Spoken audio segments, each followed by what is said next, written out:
bénisse. Amen. Que Dieu bénisse encore. Amen. Est-ce que êtes-vous content d'être dans la présence de notre Dieu? Si vous êtes dans la joie, veuillez manifester par les acclamations. Veuillez applaudir le Seigneur Jésus. Comme vous êtes debout tous, je vous demande de prendre notre livre habituel de l'évangile selon Jean. Je prends le verset et le chapitre 1er et je prends le verset 28 jusqu'au verset 32. Nous lisons au nom du Seigneur Jésus-Christ. Ces choses se passèrent à Béthanie, au-delà du Jourdain où Jean baptisait. Le lendemain, il vit Jésus venant à lui et il dit: voici l'agneau de Dieu qui ôte le péché du monde. C'est celui dont j'ai dit: après moi vient un homme qui m'a précédé, car il était avant moi. Je ne le connaissais pas, mais c'est afin qu'il fût manifesté à Israël que je suis venu baptiser d'eau. Jean rendit ce témoignage: j'ai vu l'Esprit descendre du ciel comme une colombe et s'arrêta sur lui. Que le bon Dieu plaise ajouter les bénédictions à la lecture de sa parole. Veuillez vous asseoir. Est-ce que vous êtes tous contents d'être dans la présence du surnaturel? Si vous êtes contents, veuillez manifester la joie du salut. Veuillez encore applaudir pour notre Dieu. Que Dieu bénisse. Avant que je commence à introduire mon sujet d'aujourd'hui, j'aurais voulu donner un petit témoignage. Et avant que je donne ce petit témoignage, j'aimerais que je puisse d'abord rendre grâce à notre Dieu, parce que je vous vois tous contents. Je vous vois tous vivants. Il n'y a pas des accidentés, ni ceux qui ont été dans des dangers mortels et autres. Je suis allé à Lubumbashi. Je fais pratiquement 4 semaines. Et les dieux que nous servons, vous avez gardé, vous a protégé, vous a assisté depuis mon aller tout comme mon retour. Et il m'a donné le succès et la réussite là où j'étais parti. Alors pour cela, je lui remercie. Et je remercie aussi les efforts de tout un chacun de vous pendant mon absence. Quoique ce n'était pas normal pour que je puisse aller faire 4 semaines pour le moment.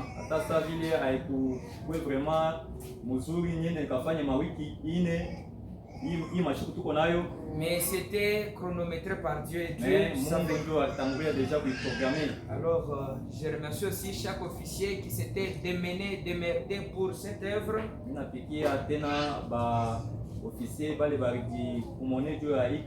Pendant l'absence du pasteur. Et je remercie chaque frère et chaque soeur qui venait lorsque je n'étais pas là. Parce que vous n'êtes pas les croyants du pasteur, mais vous êtes les croyants de ce glorieux message.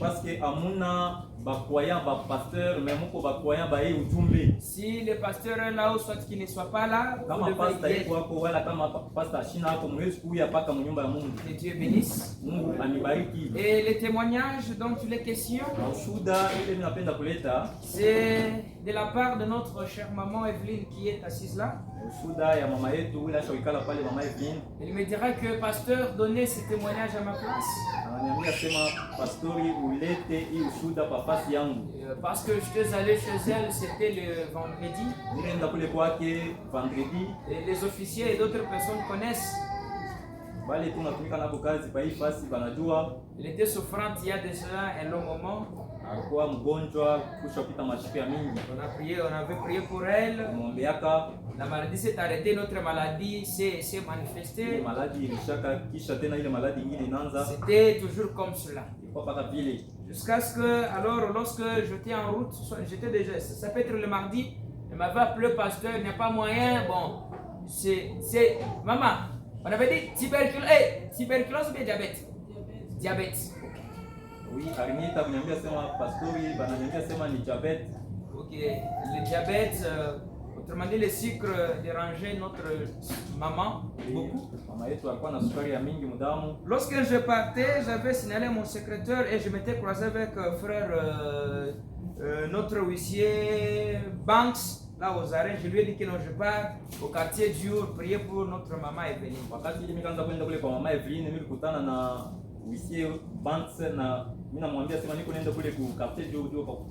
Mais lorsque je suis arrivé, quelque chose qui m'avait tué dans le cœur, il m'a dit que pasteur, je suis allé à l'hôpital, on m'a examiné et autres. Par le médecin. Et le médecin me dira que il faut qu'on puisse te donner des ordonnances, qu'on écrive des régimes et autres pour que cette maladie-là puisse être décantée.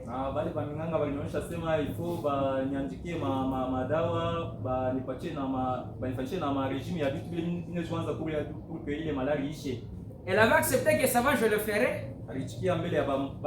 Mais dans son cœur, elle a dit que non, je ne rentre plus à l'hôpital. J'attends jusqu'à ce que mon pasteur reviendra de Lubumbashi. Il va prier pour moi et je serai guéri. Elle m'a dit ça, j'ai dit, ah maman, c'est comme ça. Oui, papa, pasteur, c'est comme ça. Je faisais que peut-être que lorsque vous serez de retour, je serai guéri. Je n'irai même pas à l'hôpital. Tous ces jours-ci, je ne vais pas à l'église, je suis abattu, je suis accablé. J'ai posé la question, que voulez-vous que Dieu fasse pour vous?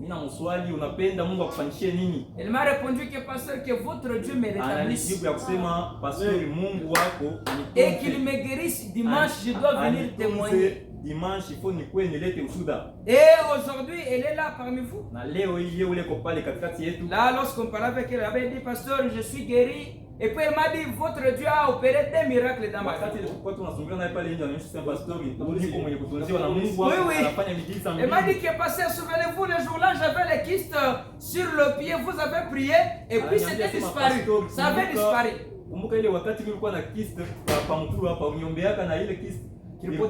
Ok, et aujourd'hui encore, j'avais attrapé le diabète, vous avez prié pour moi et que votre Dieu. Elle m'a dit que pasteur, veuillez s'il vous plaît donner ce témoignage à ma place. Maman, tout ce que je vais te dire, est-ce que c'est la vérité? Que Dieu vous bénisse tous. Applaudissons pour notre Dieu. Le Seigneur de Christ continue toujours à agir. Na kufatana na hii andiko natokea mkusoma. Selon cette critique que je viens de lire, kunakuwa wakati mrefu, wakati nishaenda Lubumbashi nilikuwa nasemeza pa kishina fulani.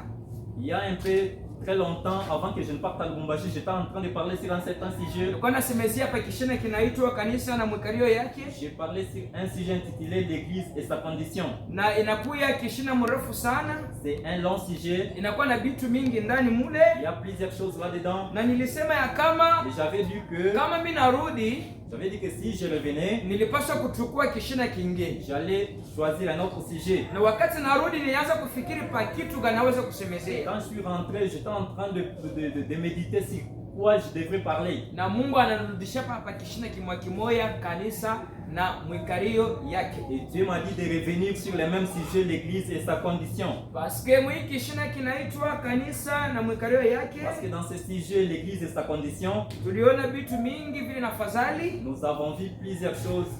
Vile tunaona Biblia kunasema njoo ya ushuhuda ya Yesu ule alibatizwa kwa Yohana. Nous avons vu comment la Bible donne le témoignage, comment Jésus a été baptisé par Jean-Baptiste. Na tulisema ya kama Et nous avions dit que, pamoja na nabii ensemble avec les prophètes, ya kusema mtoto ya Mungu anakuya muumbo ya mkondolo. nous avons dit qu'un fils de Dieu est à l'image de l'agneau. Na Mungu wetu anabeba umbo ya ndiwa. Notre Dieu se ressemble et s'identifie à la colombe. Jo kwa maana wakati Yohana aliona Yesu alisema, ona mwana kondoo wa Mungu mwenye ambaye kunaondosha dhambi ya ulimwengu. Voici l'agneau de Dieu qui ôte les péchés du monde. Na wakati alimubatiza, Quand tu l'as baptisé, na Yohana analeta ushuhuda kama, et Jean a donné le témoignage selon lequel aliona njiwa inashuka yulu ya Yesu il avait vu une colombe qui descendait sur Jésus. na inasimama juu yake. Et cette colombe-là s'est arrêtée sur Jésus. Na inakuya inaonesha alama ya Bukristu leo. Et cette colombe-là manifeste les signes du christianisme aujourd'hui. Na Mkristu wote wa biakwe Tout chrétien véritable mwenye narita qui Mkristu s'appelle chrétien, anapaswa kusindikiziwa na nani? Kusema nani? Njiwa anapaswa kumshindikiza. il doit être accompagné par la colombe. Na kama unajita Mkristu Et ndugu si vous dada, appelez chrétien, mon frère, ma soeur, na kama hauna na njiwa juu et yako, si vous n'avez pas la colombe sur vous, yote ambaye unaweza kufua na bistenda mbele. tout ce que vous allez faire n'ira pas de l'avant. Na batu wakati tunasema kwenda mbele,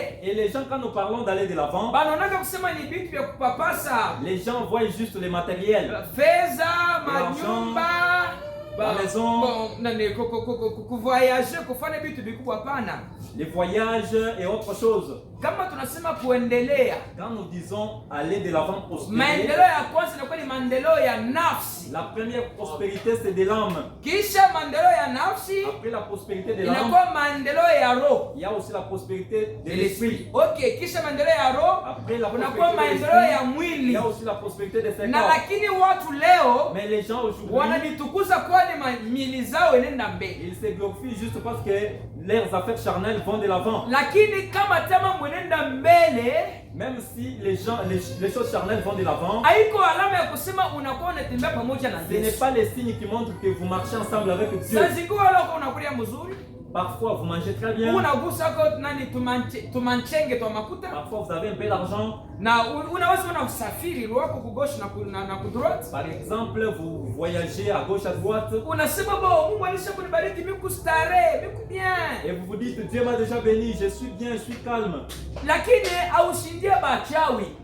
Tu n'es pas différent des Bale magiciens. bachawi na boba leo kunaona, Les magiciens que vous voyez, be kunaendelea mkimwili. ils prospèrent charnellement. Baraka be kunaipata ya La mkimwili. bénédiction charnelle, ils en ont. Banakuwa na magari na shindia magari ya Ils Bakristo. ont même des bons véhicules qui dépassent celles des chrétiens. Banakuwa na mandege, akipenda fike mu Amerika anaingia mundege yake yeye peke anenda tena kwa Ils Amerika. ont même des jets privés. S'il veut voyager, aller là en Amérique, il prend sa jet privé et il va en Amérique. Lakini wanapita Mkristo, Mais toi qui t'appelles chrétien, hawezi kufurahi kwani kimwili kikunaenda tu ne mbele. peux pas te réjouir juste parce que le charnel va de l'avant. Na nabii kunasema Et hivi, le prophète dit ceci, bamingi nombreux balikuwa na Roho Mtakatifu, avaient le Saint-Esprit. na Roho Mtakatifu ilibatokaka, Et le Saint-Esprit les avait quittés. na tulisoma siku ya jeudi Et le jeudi, nous avons lu, fazi ile nabii kunasema hivi, là où le prophète dit ceci, usiseme ya kama au yapataka Roho Mtakatifu, ne dites jamais que vous n'avez jamais reçu le baptême du Saint-Esprit. ulipataka Roho Qui a Mtakatifu. fait le baptême du Kuku Saint-Esprit. siku la Roho Mtakatifu iringia. Il y avait un jour que le Saint-Esprit était entré en toi. Basi unaweza kunikumbusha mie Branham? Parce que tu peux me rappeler, moi, Branham, Nasema ndugu Branham, me disant, frère Branham, kulikuwa siku il y a eu fulani un jour, nilipendaka bale balinichukia. j'avais aimé ceux qui me haïssaient. Kulikuwa wakati Il y a eu fulani un certain temps, mtu il y a alinikoseaka,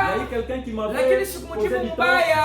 Il l'avait pas mal Kulikuwa wakati répondu. Il y fulani avait un certain temps, nilipenda batu bote, j'avais aimé tout le monde. nilikuwa mzuri na batu bote. J'étais en bonne relation avec tout Na le nabii monde. anasema Et le prophète dit, ni nini c'est ile? quoi ça? Ilikuwa ni Roho Mtakatifu C'était le Saint-Esprit qui vous ile faisait ilikuwa faire ça, juu yenu. qui était au-dessus de Mais vous. lakini Mais aujourd'hui, kunafika wakati il fulani y a eu un certain temps, unabadilika, vous savez changer. haupende vile unataka kupendaka. Tu n'aimes pas encore comme tu aimais Kunakuwa auparavant. watu wengine wanaweza kuniambia hivi, Il y a certaines personnes qui peuvent me dire aujourd'hui, mchungaji wangu, Mon pasteur, mon berger, wakati ile nilikuwa kama matatizo fulani, quand j'étais dans certaines difficultés, nilianza kusuporter na kuvumilia ile matatizo j'étais en yote. train de supporter, j'ai supporté ces difficultés. Mais kuna kwa wakati Mais fulani, il y a eu un certain temps, wakati matatizo moya moya yananikuta, quand les mêmes difficultés se sont encore retrouvées, siwezi tena kuvumilia je ile. ne pouvais pas encore les supporter. Kulikuwa wakati ingine mchungaji wangu, Il y a eu un certain temps, mon berger, nilianza kuomba sana, j'ai prié beaucoup, nilianza kutumikia Mungu sana, j'ai servi le Seigneur, nilianza kujitoa ndio kazi ya Mungu. je me sacrifiais pour l'œuvre de Dieu. Mais kunafika wakati Mais zingine il y a eu un certain temps enye siwezi que je ne peux pas encore, hata napima se niombe, même si j'essaie de prier, lakini sifikie mpaka je ne mkuomba. parviens pas toujours à la faire comme Napenda il faut. mimi nifonshe nipende Mungu sana, Je me siwezi force à aimer Dieu, mais je ne parviens pas toujours. kumbele ya bongo mimi nifonshe shilanda, Devant les lakini siwezi. mensonges, je me force à ne pas mentir, mais Na nabii anasema njuu ya Et le nini? prophète dit pourquoi ça? Kwani Roho Mtakatifu Parce que le Saint-Esprit, ndiwe ya Mungu la colombe de Dieu, ilikuwa ndani yenu, qui était au-dedans de vous, ilikuwa yulu qui yenu était au-dessus de vous, na iliondoka inaenda. cela vous a quitté. Na nabii kunasema Et le prophète dit, mambo les problèmes, ayangalie nziwa ule anatoka ce n'est nenda. pas cette colombe-là qui s'est envolée. Mambo ni Le weye, problème, c'est toi. ni kusema weye unabadilisha C'est-à-dire, hali toi qui yako. as changé ta nature. Ulikuwa na hali ya mkondoo Il y avait la nature de la de wakati l'agneau, nziwa ilikuwa juu yako, le moment où la colombe était sur toi. wakati unabadilisha ile Quand tu hali, as changé cette nature-là, unatoka mkondoo tu es parti de l'agneau, unakuya mbwa mwitu, tu es devenu un loup. na nziwa ya Mungu anafanya nini? Anatoka Et nenda cette mbali. colombe-là de Dieu vous a quitté. Na shia sawa batoto ba Mungu babi yako. Et nous, comme étant de véritables enfants Na de ndio Dieu, kunasema hivi, les prophètes disent ceci. wakati ndiwa na kutoka nenda, Quand la colombe vous quitte, ashendelele il molote, ne part pas pour de bon. eku na bakia paritao mwe vya muti, eku na ngolea Cette ubadilike na colombe-là arudi va tena. se percher quelque part. Il attend que tu redeviennes comme auparavant et il va revenir. Na eku paka pale kunachunga one hali Et yako. il est juste là perché, il attend. Donc c'est kama unapenda na unarudia tena msauti ya Et Mungu. si tu revenais encore dans la parole de Eku Dieu, pale ndio kukukumbatia, il est là pour t'embrasser, ya kukupenda pour t'aimer na kuendelea na wewe et tena. continuer encore à marcher avec toi. Mais bubaya kwa shie batu, Le mal pour nous, ni les kama gens, mtu anafanya kosa fulani, quand quelqu'un cause une bali erreur, alamuke endelee mbele, anabakia au mpaka lieu kule qu'il se mkusi. relève et continue à marcher, il reste là couché. Na ule njiwa kambi ameme kupale pamuchi na Et kongole. cette colombe-là, quoi que cela est quelque part sur un Na arbre ndio perché kunasema t'attend. aisitabakiaka lote kuna Et le kongolea. prophète dit cette colombe-là ne restera pas pour de bon Kutakuwa wakati attendant. fulani, Il y aura un certain temps. wakati anachunga na Et choka, cette colombe-là se fatiguera. ataondoka nenda kwa Et lote. ici, ça n'ira pour de Na bon. mambo yako ndugu, Et ton problème en mambo frère, yako dada, ton problème en soeur itakuya mubaya. sera plus pur. Na kama Roho Mtakatifu inakutoka, Et si le Saint-Esprit vous quitte, na kama aukuitiwe njia ya wokovu, et si tu n'étais pas appelé pour le salut, pale biashara vitenda mbele, là, tes affaires iront de l'avant. vitu vitenda mzuri, Tout ce que tu fais ira de na l'avant. utasema mimi kuna Mungu. Et tu diras, j'ai Dieu. Kama mshukue na Mungu, Si je n'avais pas Dieu, kisha mimi nateswa. à ce moment, je serais en train Kama de mshukue souffrir. na Mungu, kisi ndiko Si mama je malali n'avais pas malali, Dieu, je serais kisi ndiko malade. mama mambo Je mambo. serais dans des problèmes. Mungu anaangalia kusema Dieu regarde et dit, ndani mwako muna mbeko yake, au-dedans de toi, il n'y a pas na sa semence. ana kila atafanya na Mais wewe, il n'a rien à faire avec toi.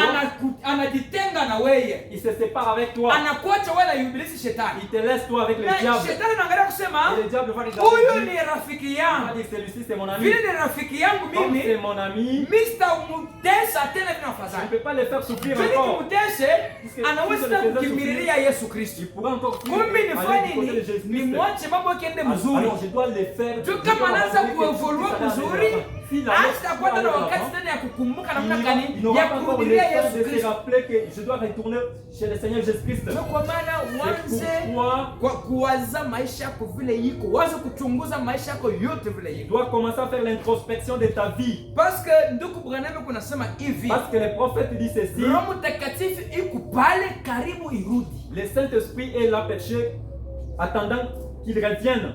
Lakini wewe Mais toi, unapaswa kufanya kitu fulani ili Roho Mtakatifu c'est arudie. toi qui dois faire quelque chose pour que le Saint-Esprit revienne. Unapaswa kuya mwana kondoo, Tu dois être un agneau. unapaswa kurudia mwile hali yako ya butulivu. Tu dois revenir dans ta nature de douceur. Amen. Amen. Tusome mbele nabii. Nous allons lire les prophètes. Je suis dans l'église et sa condition. Kanisa na hali yayo. Chez le 5 mai 1956. Nimehubiriwa le 5 mai 1956. Paragraphe 102. Paragraphe 102. Nous allons lire le prophète. Tasoma nabii mshikie. Revenez à l'agneau. Murudie mu hali yenu ya mwana kondoo. Revenez à votre douceur. Murudie mu ile bupole yenu. Revenez à cette position Murudie mu ile où vous ne savez rien. Revenez à cette position où vous ne savez rien. Murudie mu ile hali amukwanze kujua kitu. Revenez simplement pour vous soumettre à Christ. Murudie juste jua kusema mtumikie Kristo. N'essayez pas de connaître quoi que ce soit. Msitafute mjue kitu moja hivi fulani. Marchez simplement dans la douceur. Tembea paka mupole. Dans la tranquillité. Kimya. Dans l'humilité. Kuishusha. Dans la gentillesse. Mukwa mzuri na batu. Et la colombe vous conduira. Na ile njiwa itaniongoza. Mais Lakini lorsque vous vous mettez à écouter ces commérages wakati ile munaanza kushikia ile makritike et que vous laissez cette colère monter, na munacha ile kishilani inapanda ndani mwenu, dès que vous pensez que vous avez le droit de faire ceci et cela, wakati ile Mungu nawazia sema muna ruhusu ya mkufa kitu fulani wala kingine, la colombe prend son envol et s'éloigne. Ile njiwa italuka na inaenda. Alors Bale, vous ne l'avez plus. Amutakuwa tena naye. Maintenant, sasa hivi elle n'est pas très loin de vous ce matin, église. Ashina mbali na mwe kanisa ya asubuhi. Elle est perchée là-bas dehors. Eko juste pale pa sur les rameaux de la paix. Pale pa marameaux ya paix. Sur les rameaux de la paix. Pale pa muti ya salama. Attendant que votre nature change. Ile hali yenu ibadilike. Le Saint-Esprit est là. Roho Mtakatifu iko hapo. Le Saint-Esprit attend que Roho Mtakatifu iko na votre nature puisse changer. Hali yenu ibadilike. Afin qu'il revienne. Yosema alurie. Et donc vous n'avez pas encore changé de nature. Kama amuyabadilisha ile le Saint-Esprit de Dieu ile Roho Mtakatifu ya ne Mungu reviendra pas sur vous. haitakuya tena juu yenu. Parce que Jésus, Yesu, il est à la porte du eko cœur. pale pa mulango Il ya est roho. en train de frapper à la Eko porte. napika kule kuroho. Quiconque ouvrira sa porte Ile atamfungulia roho du yake cœur, ya roho, Jésus-Christ entrera. Yesu Kristo ataingia. C'est la raison pour laquelle Jo kwa maana le prophète dit nabii anasema dans la porte du cœur, mule mulango ya roho, les sermons titulés la porte du cœur, ile mahubiri il y avait un artiste qui était en train de peindre une porte. Kwa artiste moyo ule akaanza kupendre mulango, kuandika kwa mulango. Alors lorsqu'il a commencé à faire ses dessins là et autres là terminé, wakati ile alikuwa iko naandika na anaisha, il a représenté un homme qui était devant la porte. Alifananisha mtu moyo ule alikuwa mbele ya mulango, mais il n'avait pas le loquet de wall là où il y avait l'homme. Ule mtu akukweka ale kule nje. Mais lui il a pris le loquet, il a mis cela à l'intérieur de la porte. Ule nani abeba ile kale anaiwekea ndani. Maintenant lorsque des critiqueurs sont venus, wakati ile bale ba makritiki bakuya, ainsi que des admirateurs sont arrivés là-bas, ils ont commencé à regarder. Bale ba kuangalia banaanza kukuona. Mais ils ont dit monsieur, anasema tu as bien peint ta porte. Una dessiné mzuri hii mulango yako. Mais il n'y a qu'une seule erreur. Mais kuko juste kosa moya. Tu sais là où tu as commis ta faute? Unajua pale unafanyia kosa. C'est d'avoir mis les loquets à l'intérieur tandis que tu as dessiné Christ dehors. Ni juu unabeba kale unaiwekea ndani pendant que Kristo eko nje. Alors comment il va entrer? Sasa Kristo atafungula parce qu'il n'a pas les loquets. Hakuna fasha yeye kufungulia. Et l'artiste a dit, na ule wa kuandika c'est anasema, de cette façon que je l'ai peint. Parce que lui n'a pas à ouvrir. Les loquets à l'intérieur.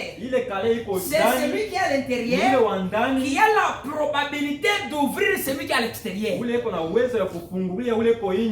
qui est à l'extérieur a le droit de frapper, mais n'a pas l'accès à l'intérieur s'il n'y a pas une permission quelconque.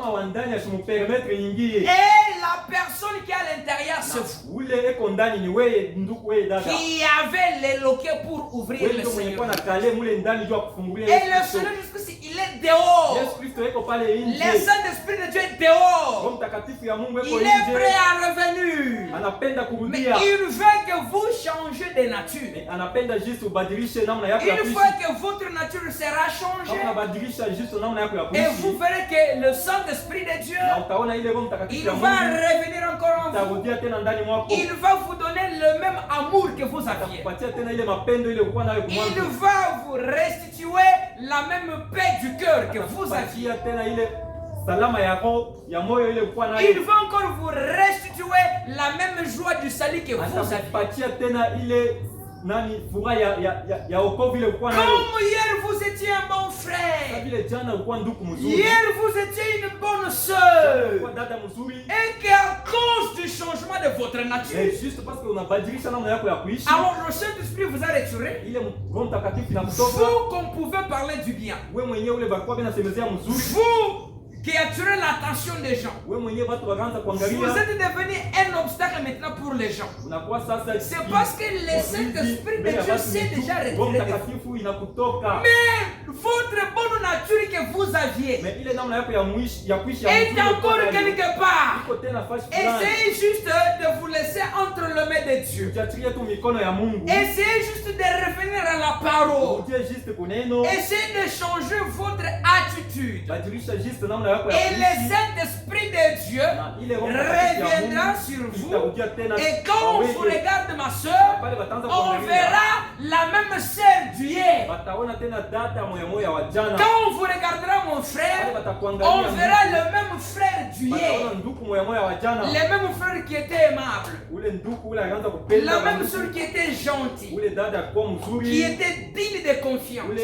bakaanza kupatia confiance. Ça, on va encore voir la même chose. Bataona Et la même moya moya. personne en vous. Mtu moya moya ndani mwako. C'est pourquoi vous devez revenir. Ndio kwa maana unapaswa kurudia. Parce que la colombe, c'est le type du chrétien. Ndio njiwa ni mfano ya Mkristo. Elle ne supporte pas les souillures du monde. Ashipendake buchafu ya dunia. Et un véritable chrétien Mkristo wa ne kweli peut pas accepter de commencer à s'essuyer chaque fois. asiwezi kupenda anze kujichafua kila siku. Et si beaucoup de gens changent de Kama nature, batu bamingi bena c'est badilisha namna à ya kuishi, cause de la souillure. ni juu ya buchafu. C'est à cause d'écouter du n'importe Ni quoi. juu beko nashikia vitu vyote. C'est vya à buchafu. cause de voir du n'importe Ni quoi. juu beko naona vitu vya C'est vibaya. parce qu'il parle du non-sens. Ni juu beko nasema vitu vya vibaya. Et cela les a souillés. Ile vitu vina Et cela a fait en ce que Ndio vile vitu la vinafanya bonne personne ule mtu puisse mzuri vieillir en eux. azeke ndani mwabo. Amen. Amen. Je vais lire d'abord dans l'agneau et la colombe. Tasoma mwana kondoo na njiwa. Ok. L'agneau et la colombe se prêchaient le 17 septembre 1956 toujours. Je prends le paragraphe premier. Paragraphe ya kwanza. Le prophète dit comme ceci. Nabii eko nasema hivi. Et Noé, après que le déluge fut terminé, Noe kisha kushikia kusema ile mvula ilisha, et que le jugement eut frappé la terre, eke ile jugement ya Mungu ilifika dunia, et la paix fut revenue, eke salama ilirudia tena, la colombe retourna, ile njiwa ikaluria, représentant la paix, ile njiwa ikaanza kufananisha salama avec la feuille d'olive dans son bec. ilikuya na kamuti riani ya olive ku mulomo yake. Nous pouvons passer beaucoup de temps à étudier la colombe. Tunaweza kupitisha wakati ya mingi mkujifunza ile njiwa. La colombe est un oiseau qui peut, Njiwa ni ndeke moya ule, quoiqu'elle ne puisse voler comme un corbeau ou un charognard, anaweza kuluka saa korbo wala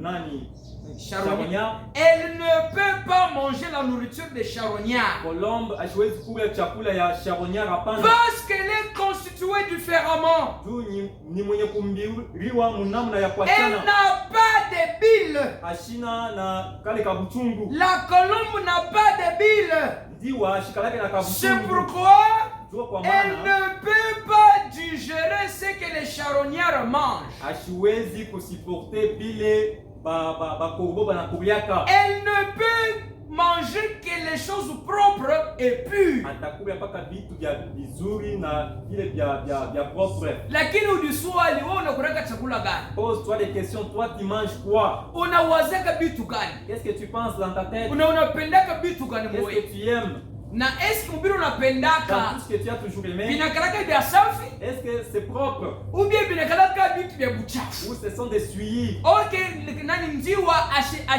ashivumiliaki vitu vya buchafu. Pendant que la colombe ne supporte pas les souillis, Bantu bale beko na mambo ya buchafu, jo bale bantu bale onekana nao. toutes les personnes là qui ont des souillis, tout ça, ce sont ceux-là que tu Bale banakunya kama mpombe beko nafuta mabange, jo bako barafiki ba muare. tes amis à toi sont ceux qui boivent, ceux qui prennent du chanvre, ce sont ceux Utakuta nduku mwenene anaitwa nani Mkristu na mwaminifu wa ujumbe. Vous trouvez un frère qui s'appelle chrétien et croyant du message. Kama unamkuta fozi yake ya kazi au sitamtambua te. Si vous les trouvez là où ils travaillent, tu ne peux pas les reconnaître. Utamkuta na pikana mabra na nani na bayaya kupokelana. Tu vas les croiser en train de s'embrasser avec les yaye, s'embrassant. Kuna cheka safungula mkinwa na muri buyote nafanya nini onekanika un frère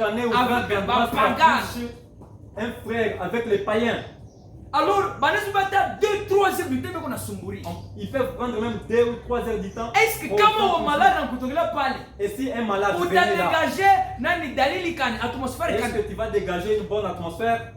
Kama unapata mambo pale, si un problème s'est présenté au devant de toi, utakuwa na tesa wazi beko mbele Mungu bulu. Tu vas commencer d'abord comment pour utaanza mbele kuwaza ombe mbele Mungu buluma joe uarranger mbele maisha mliso yako mbiale mama. Tu vas d'abord commencer à penser comment demander pardon à Dieu, arranger ta vie et puis maintenant parce que bale bantu babaya na ile dalili yabo ile les mauvaises personnes là avec leur atmosphère itakudétruire dada nduku. Ça va te détruire ma soeur, mon frère. Wakati kile mishafanyaka onjo fulani, il y a un certain temps j'avais fait une certaine expérience. Tu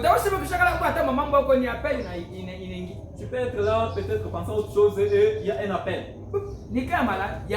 C'est un cas d'une maladie, une maladie grave. Là, une fois que tu reçois cet appel-là, tu n'auras pas d'abord le temps de commencer à demander pardon à Dieu.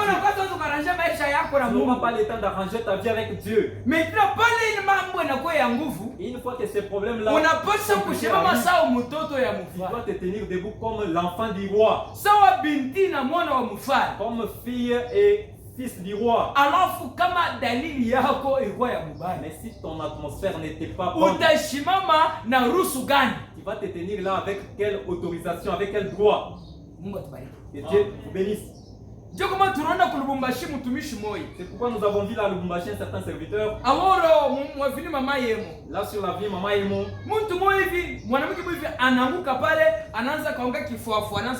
Une certaine fille est tombée là-bas et c'était l'épilepsie. Et un certain monsieur s'est présenté là disant, je suis un serviteur de Dieu, toi, les démons, quittez. L'épileptique est resté en train de l'observer et il s'est d'abord calmé.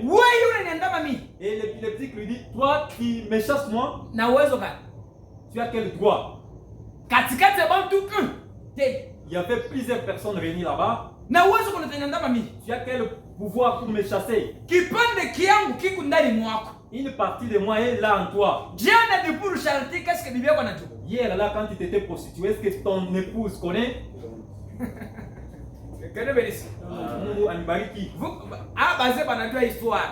Les vieux qui sont ici connaissent cette histoire.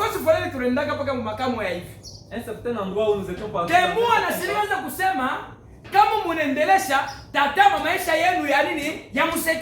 démon s'est levé là dans une personne a commencé à parler que si vous continuez, je vais citer toute votre vie que vous faites dans les secrets. Toi la tête toi.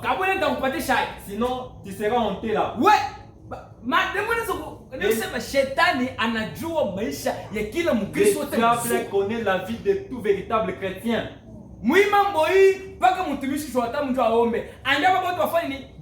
Dans ces problèmes ici, c'est seulement que le serviteur de Joatam prie, que tous les autres se taisent. Pendant que ces gens-là priaient, pendant qu'ils faisaient des délivrances, pendant ce temps-là, il fallait une certaine puissance. Il faut qu'il y ait une certaine pureté de vie qui dépasse une certaine vie. Amen. Amen.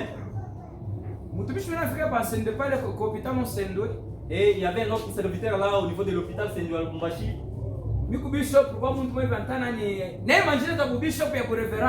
Avec les noms que nous prenons de bishop et de révérends. Il est arrivé là et dit ici.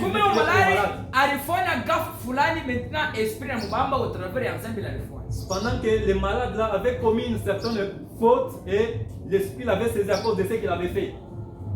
En tant que serviteur du roi. Et le bishop s'est tenu là disant, je t'ai fait sortir dans ce corps. Quitte au nom de Jésus-Christ. Et le démon a dit, ce monsieur, je l'ai saisi parce que je suis dans mes droits. Je te dis, sors et va-t'en. Où irai-je? C'est mon endroit. Il a mes histoires. En tant que serviteur de Dieu, quitte au nom de Jésus-Christ. Comme tu insistes, je quitte alors. Le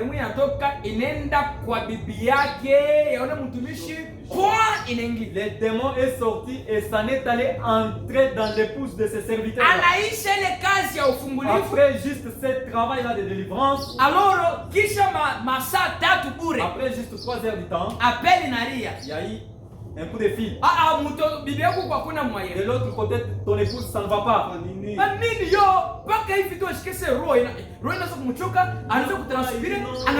commence à se fatiguer, il se sent très mal. Alors,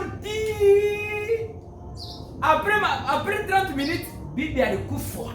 Après 30 minutes, son épouse est décédée. Son épouse est décédée. C'est pourquoi si vous sache, si tu chasses un démon, tu l'envoies où? Et si quelqu'un a une véritable commission,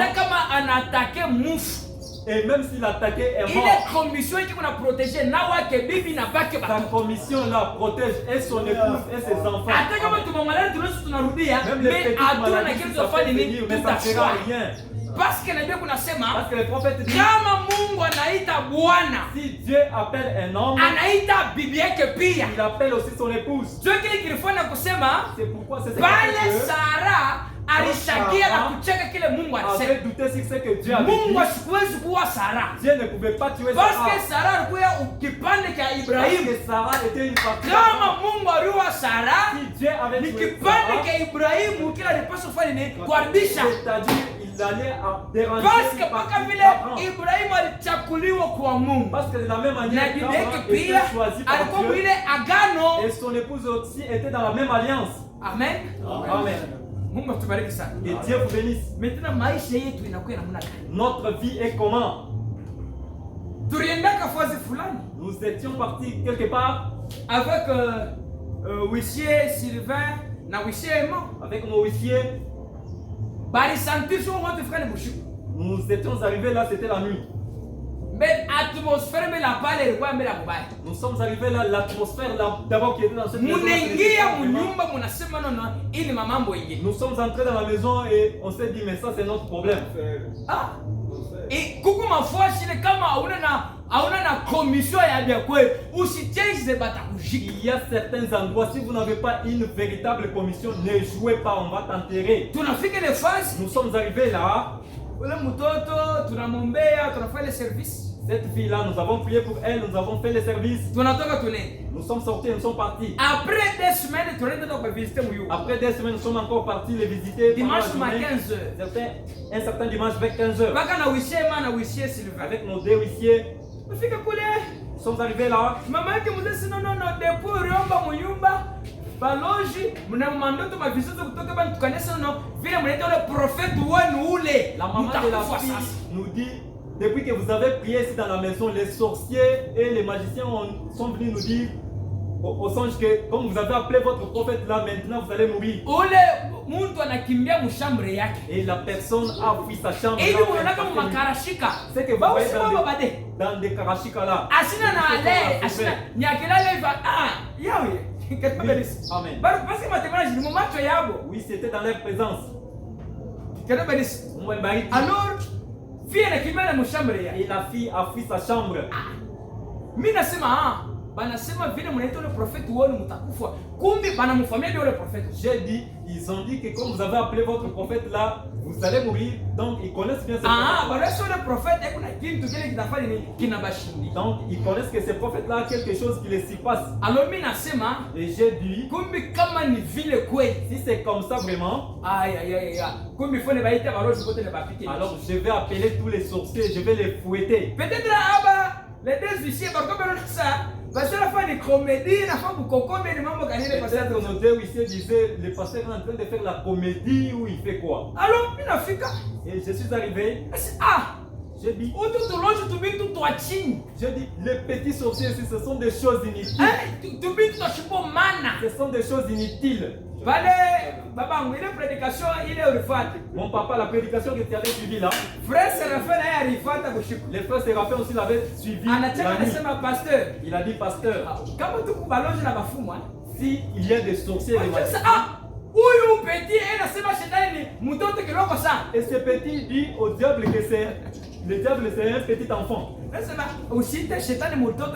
N'appelle jamais le diable un petit enfant. Si tu ne connais pas ce que tu es, sinon il va t'enlever les dents. Ma belle-sœur a toujours dit ceci. Le diable est sa puissance.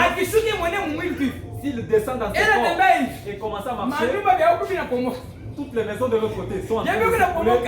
De l'autre côté en train de s'écrouler. Le diable n'est pas quelqu'un qui peut jouer. Oui, c'est la vérité.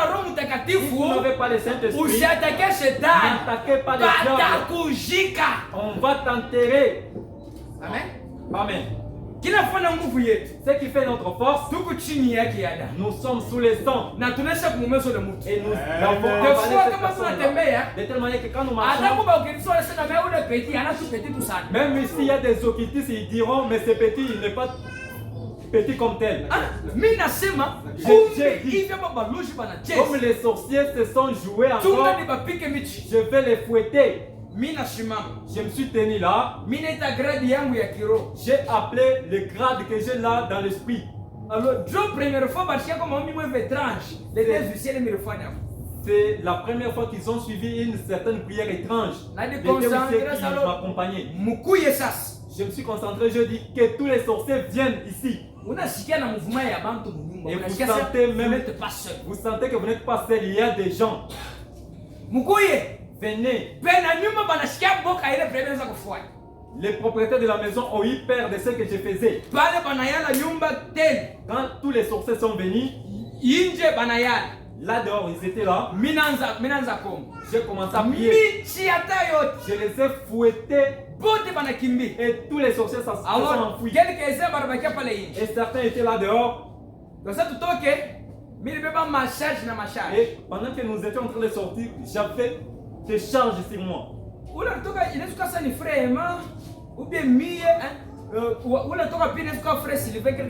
Celui qui était sorti le deuxième, ça devait être fait. Et les démons là se sont précédés d'abord dans le petit tas, ils sont entrés là-bas. Alors, frère Sylvain s'est toqué. Et quand le frère Sylvain sortait, il a senti un coup comme on donne un morceau de bois à la tête. Et j'ai senti la tête qui faisait mal. Et j'ai dit non, je suis resté là dans le Dieu m'a dit, descends, tu as des charges sur toi. Va laisser ça dans un arbre. Je suis descendu là et un poids sur moi et j'ai dit au huissier descendez et suivez-moi. Je suis arrivé dans un arbre, je priais, je laissais les charges. Ça ne va pas. Et le huissier a dit, pasteur, ça ne va pas maintenant. Et j'ai essayé de rire. J'ai dit, ce sont des... J'ai prié pour lui. Et ce problème-là a été terminé. Alors,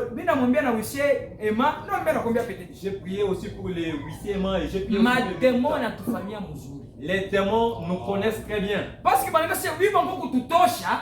il faut divorcer ça dans toi. Ils savent que comme vous êtes venus nous chasser ici, nous devons nous venger de ces personnes. Pendant que nous étions déjà dans la protection du Saint-Esprit. Après certains jours, nous sommes allés les visiter. Oh non, il n'y a rien, même dans la chambre, rien ne nous dérange. Ah bon? Et celui qui était dans sa chambre continue encore à dormir. Elle s'est convulsée. Oui, elle s'est convulsée dans ses calculs. Et là, il ne se convulse plus encore. Parce que c'est... Et il nous disait, vous allez là-bas, bon, c'est dans ses calculs. Son beau-frère disait, bon, ces calculs sont terminés. Quand nous servons Dieu, même si vous avez n'importe quelle parole, si vous avez une vie de vie, ça ne va t'aider à rien. Même si tu prêchais les 8e et les 9e tonnerres, cela ne va pas faire trembler les diables. Même si tu appelais Jésus 1 million de fois, on peut même commencer à te gifler. Au nom de Jésus, tu dis au nom de Jésus, on te donne un coup sur la tête. Au nom de Jésus, au nom de Jésus encore, on te donne encore un coup. Et tu vas commencer à fuir. Et le nom de Jésus va se taire au-dedans de toi. Pardonnez-moi. Appelle oh, pardonnez-moi. Vous devez avoir la vie sainte.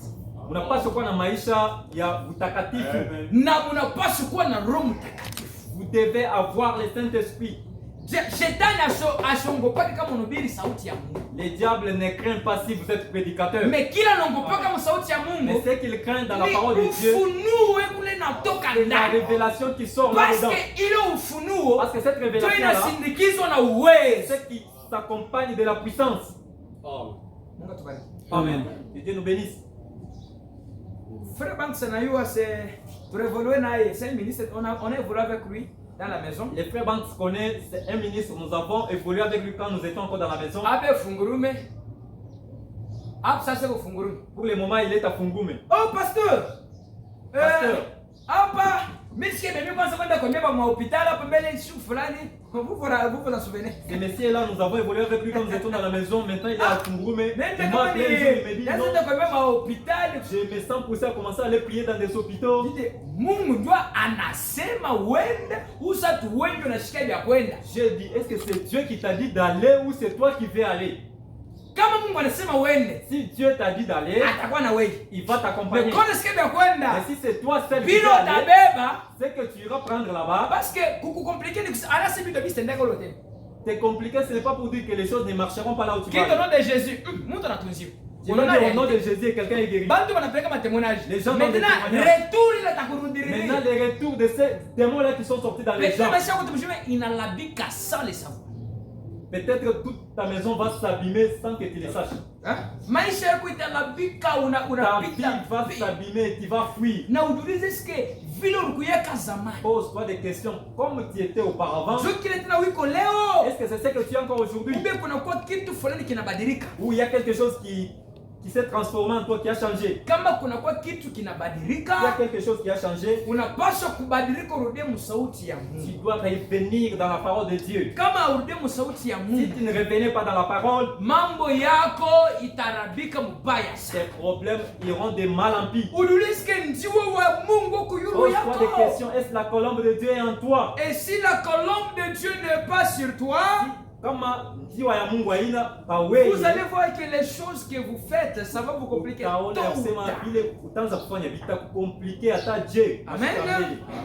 Il continue de dire. Combien c'est les tubes du chrétien qui porte la colombe dans son cœur?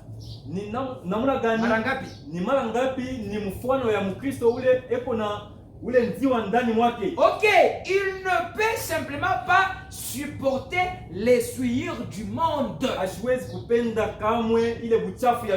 voyez, elle n'a pas de bile. Elle n'a pas d'amertume. Elle est humble. L'humilité. Quoi de plus doux que les roucoulements d'une colombe?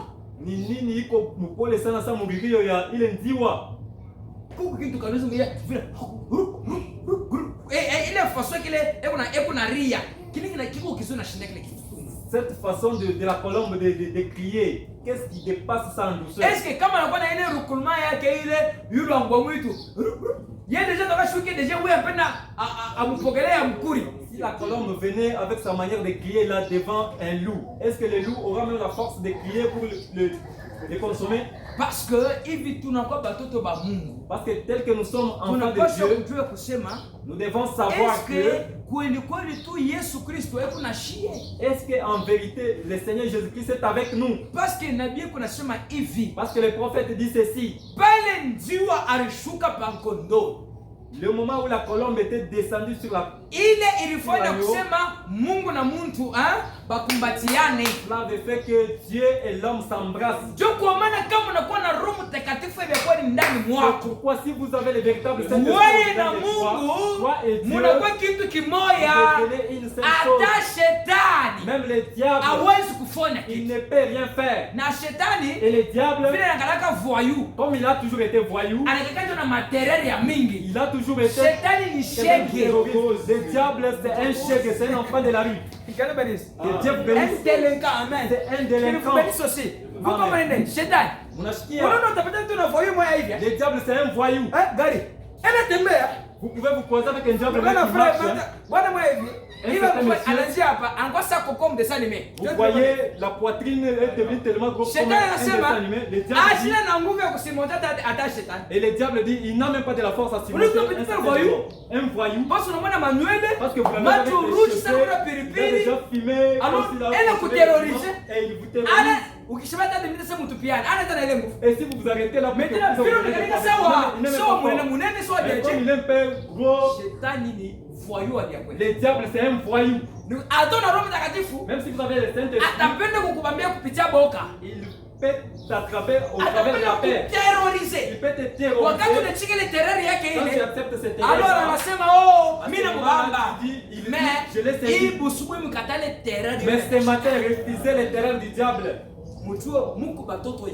Sachez que vous êtes enfants de Dieu. Ce message nous a apporté une véritable délivrance. Ce message, le diable n'a rien à dire. Beaucoup sont dans des tabernacles. Ils ne sont pas dans les messages. Entrez dans les messages. Recevez le Saint-Esprit. Et le diable, il ne vous verra jamais. Acclamez pour le Seigneur. Écoutez, paragraphe 4. Je prends le paragraphe 4. Paragraphe 4. Il dit ceci. Regardez. Elle chantait et faisait des va-et-vient sur une branche. C'est la colombe. Mais consolant. Et j'écoutais la douce musique pendant qu'elle roucoulait.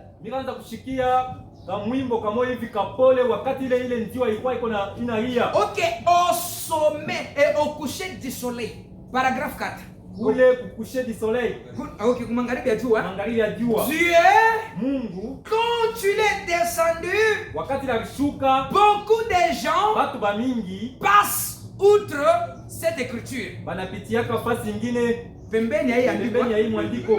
pour moi, c'est l'une une des écritures ni écriture moya les plus remarquables de la Bible. ya maana sana ya Biblia. Quand le ciel et la terre se sont embrassés, Wakati ile mbingu na dunia ilipokeleana, quand Dieu est descendu wakati ile Mungu alishuka sous la forme d'une colombe munamna ya kuonekana sasa ndiwa et s'est posé sur son fils, na alikala pale juu ya mtoto yake, lequel était sous la forme d'un agneau. ule alikuwa saa mwana kondoo. Pourquoi a-t-il choisi l'agneau et la colombe? Jua nini ya chakula mwana nani ndiwa na nani na mwana C'est kondoo? parce que Ni juu la colombe ne peut demeurer que sur un agneau. Ndiwa haiwezi kukaa fashi nyingine andao ya pa mwana kondoo. Ils ont la même nature. Beko na maisha ya namna moya. C'est la raison pour laquelle Kwa maana les deux pouvaient rester ensemble. bale bade bakapasha kukala pamoja. Leur nature, Namna yao ya kuishi c'est d'être doux,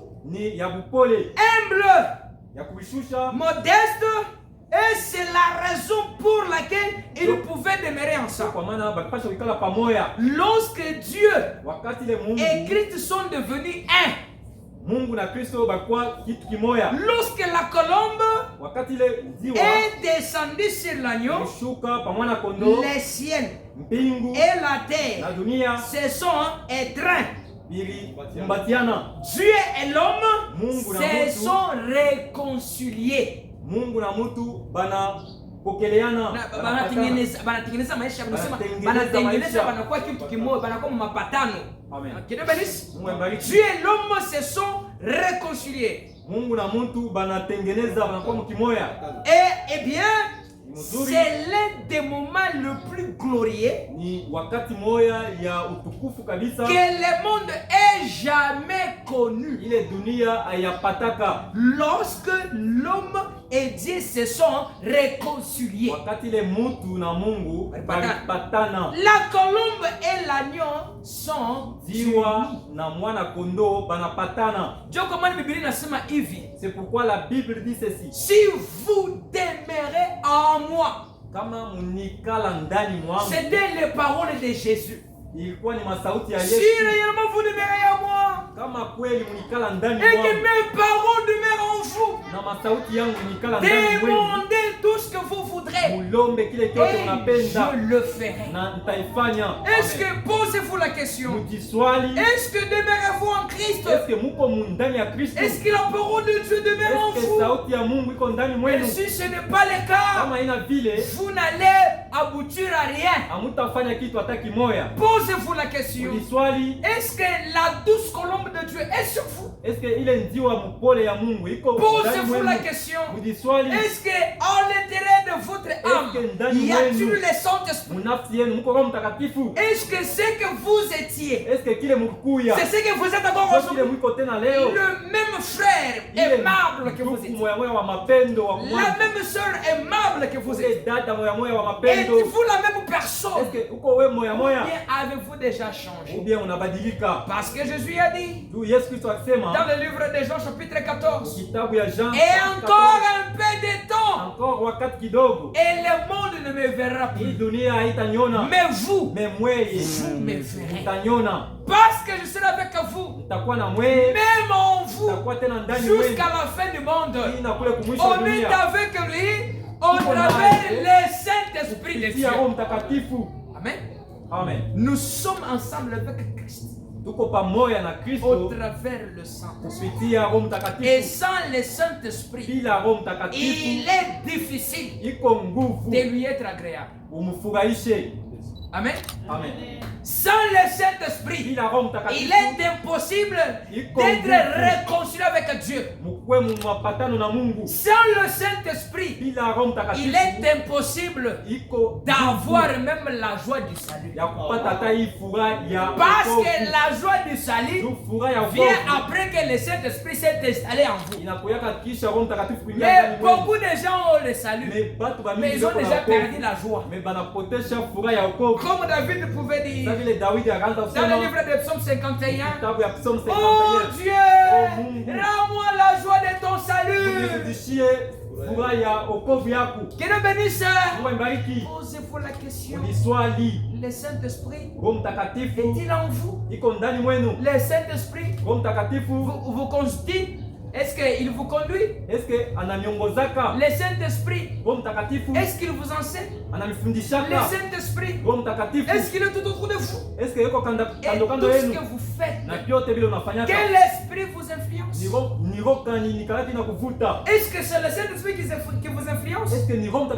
Ou soit c'est l'esprit antéchrist qui vous influence? Applaudissez pour le roi de notre Dieu.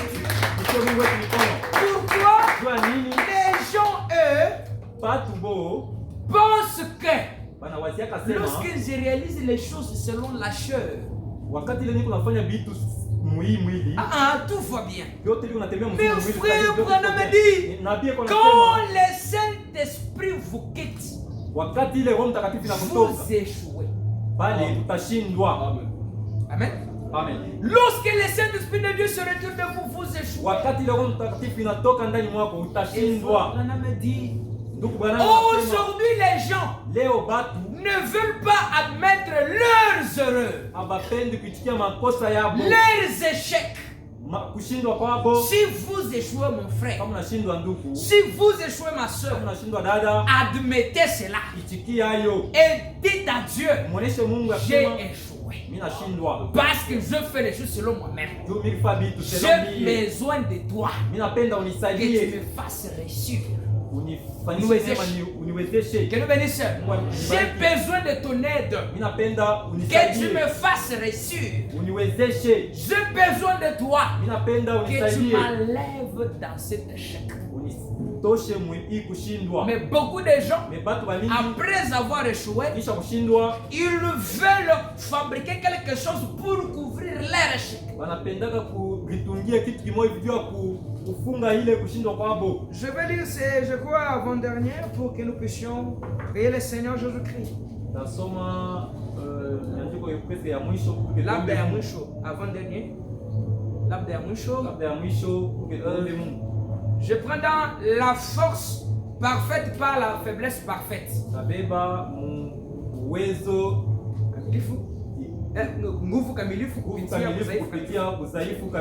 Prêché le 19 novembre 1961. Est-ce que tu vas ensemble avec moi? Je veux prendre les paragraphes 158 jusqu'au paragraphe 161. Le prophète dit comme ceci. Ainsi Moïse, ces géants et ces jeunes hommes intellectuels, géants forts et beaux,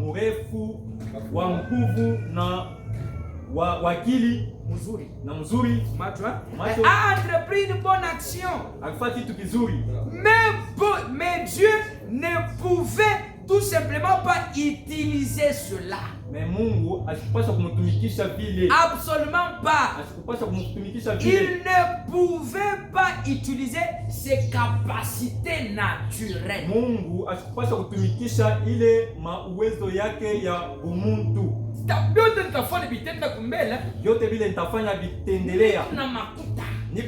J'ai l'argent. Je vais faire telle histoire. Je vais à Dubaï aussi. Je peux faire n'importe quelle activité. Je peux m'engager dans n'importe quoi, ça réussira puisque j'ai l'argent. Amen. Amen. Applaudissez pour notre Dieu. Et kama kunaangalia uwezaji yako ya kimwili, Mungu hawezi kuitumikisha. Si vous regardez à vos capacités charnel, Dieu ne peut pas vous utiliser. C'est ce que Moïse avait voulu aussi faire. Parce que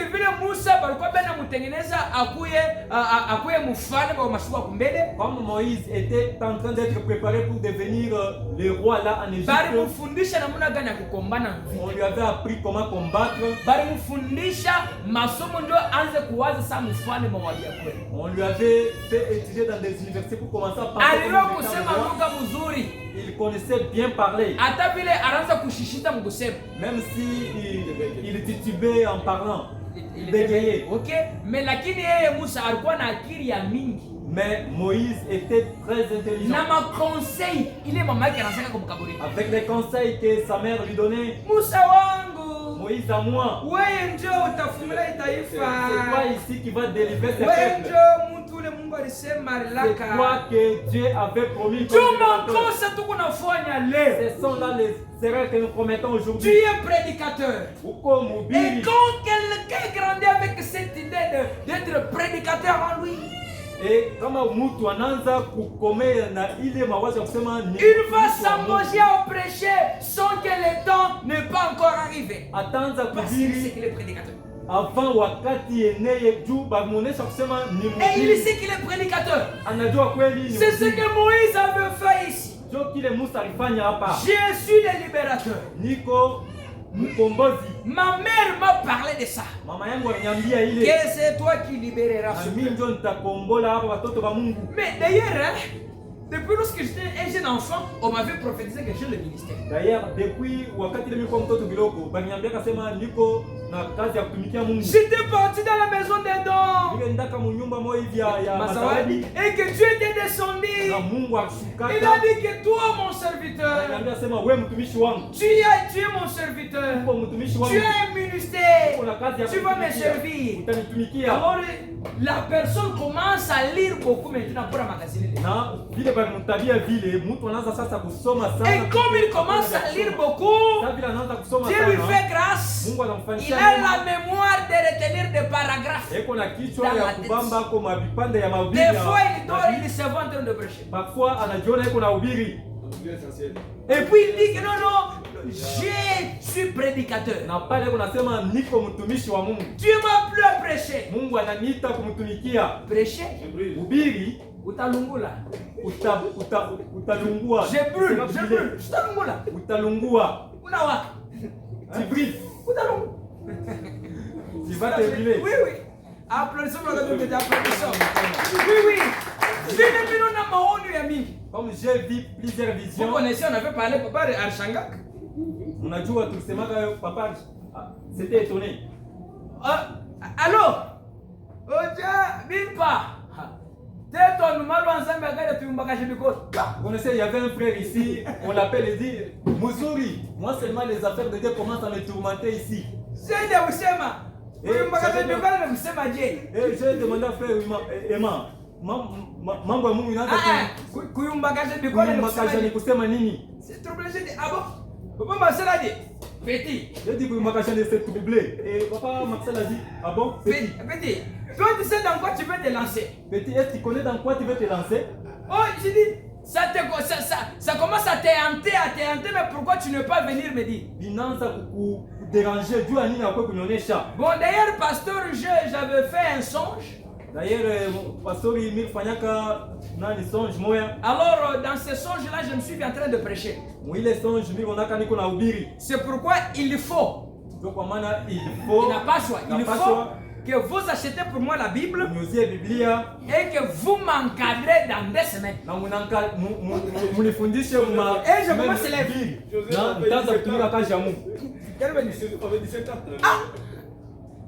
On était dans les tricycles, on a dit ce n'est pas possible.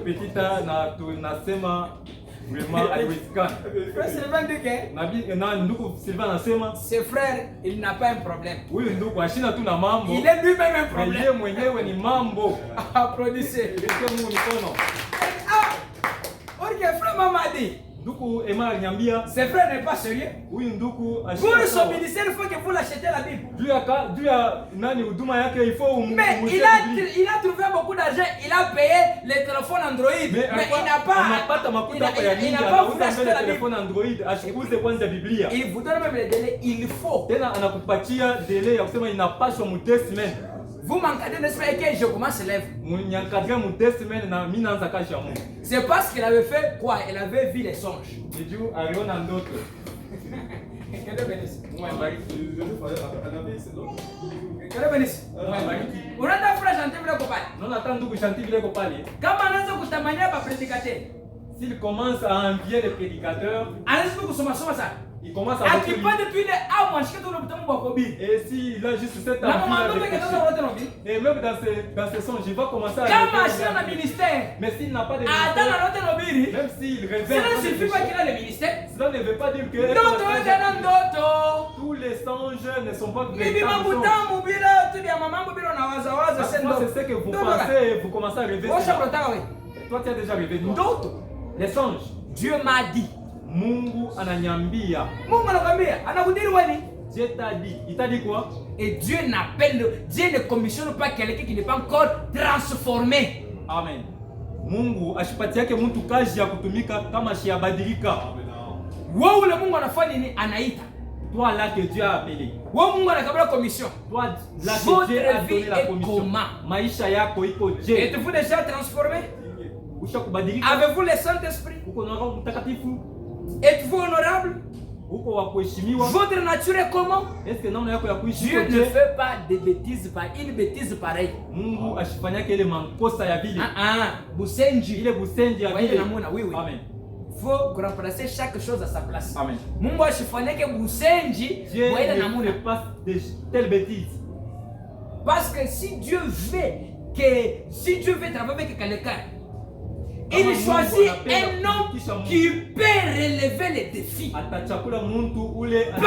homme comme les autres. Et celui que Dieu a appelé, celui que Dieu fort, et celui que Dieu envoie, doit être un homme spécial pour Dieu. Que Dieu bénisse. C'est pas tout le monde qui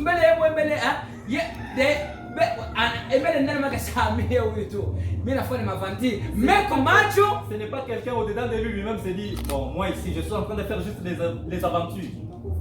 Vous savez, on a dit vaut mieux kulima mashamba. C'est bien que tu ailles faire même les champs que aller embrasser les choses de tout Dieu. Celui qui prêche là les sangs de tous ceux-là qui le prêchent dans ce semaine. Nabi Branham konasema mutu yote ule kuna ubiri eko na damu ya bale eko na ubiri. Mais kuna capacité kan ya kugérer damu ya batoto ya Mungu bila Roho Mtakatifu ndani mwako. Il y a quelle capacité de gérer les enfants de Dieu sans le Saint-Esprit au-dedans de toi? Hauna na damu ya Yesu yulu yako. Tu n'as pas le sang de Jésus sur mais toi. Damu ya batu sitakutroubler. Mais le sang de Jean ça va t'embrouiller. Mais kama kuna damu ya Yesu yulu yako dada ndugu. Mais si tu as le sang de Jésus sur toi. Adada mwingine nakuya. Vile Yesu kupale, yule tajere damu ya batu. Ça va gérer le sang de Jean. Il y a beaucoup de dossiers qui sont passés selon mkimwili hatutawezeka kutrancher. Il y a certains dossiers qui nous arrivent nous les pasteurs charnellement comme ça on est. Mais wakati unakuya ule Mungu alinita mie atinikaburia atua fulani. Il m'a donné une certaine capacité. Jo nishe le mambo ile que je termine ces problèmes là. Aujourd'hui les problèmes sont devenus comme des cacahuètes. Et aujourd'hui les gens n'acceptent pas qu'ils ont échoué. Applaudissez pour le roi de notre Dieu. Je continue à lire. Ainsi Moïse, ce jeune homme intellectuel, géant, fort et beau, mais Dieu ne pouvait tout simplement. Bon, il dit, mes excuses, ce jeune homme intelligent, géant, fort et beau, a entrepris une bonne action. Mais Dieu ne pouvait tout simplement pas utiliser cela. Quoique ce fût une bonne action. Il n'avait pas commis d'erreur, Moïse. Il n'avait pas commis d'erreur quand il a séparé les enfants.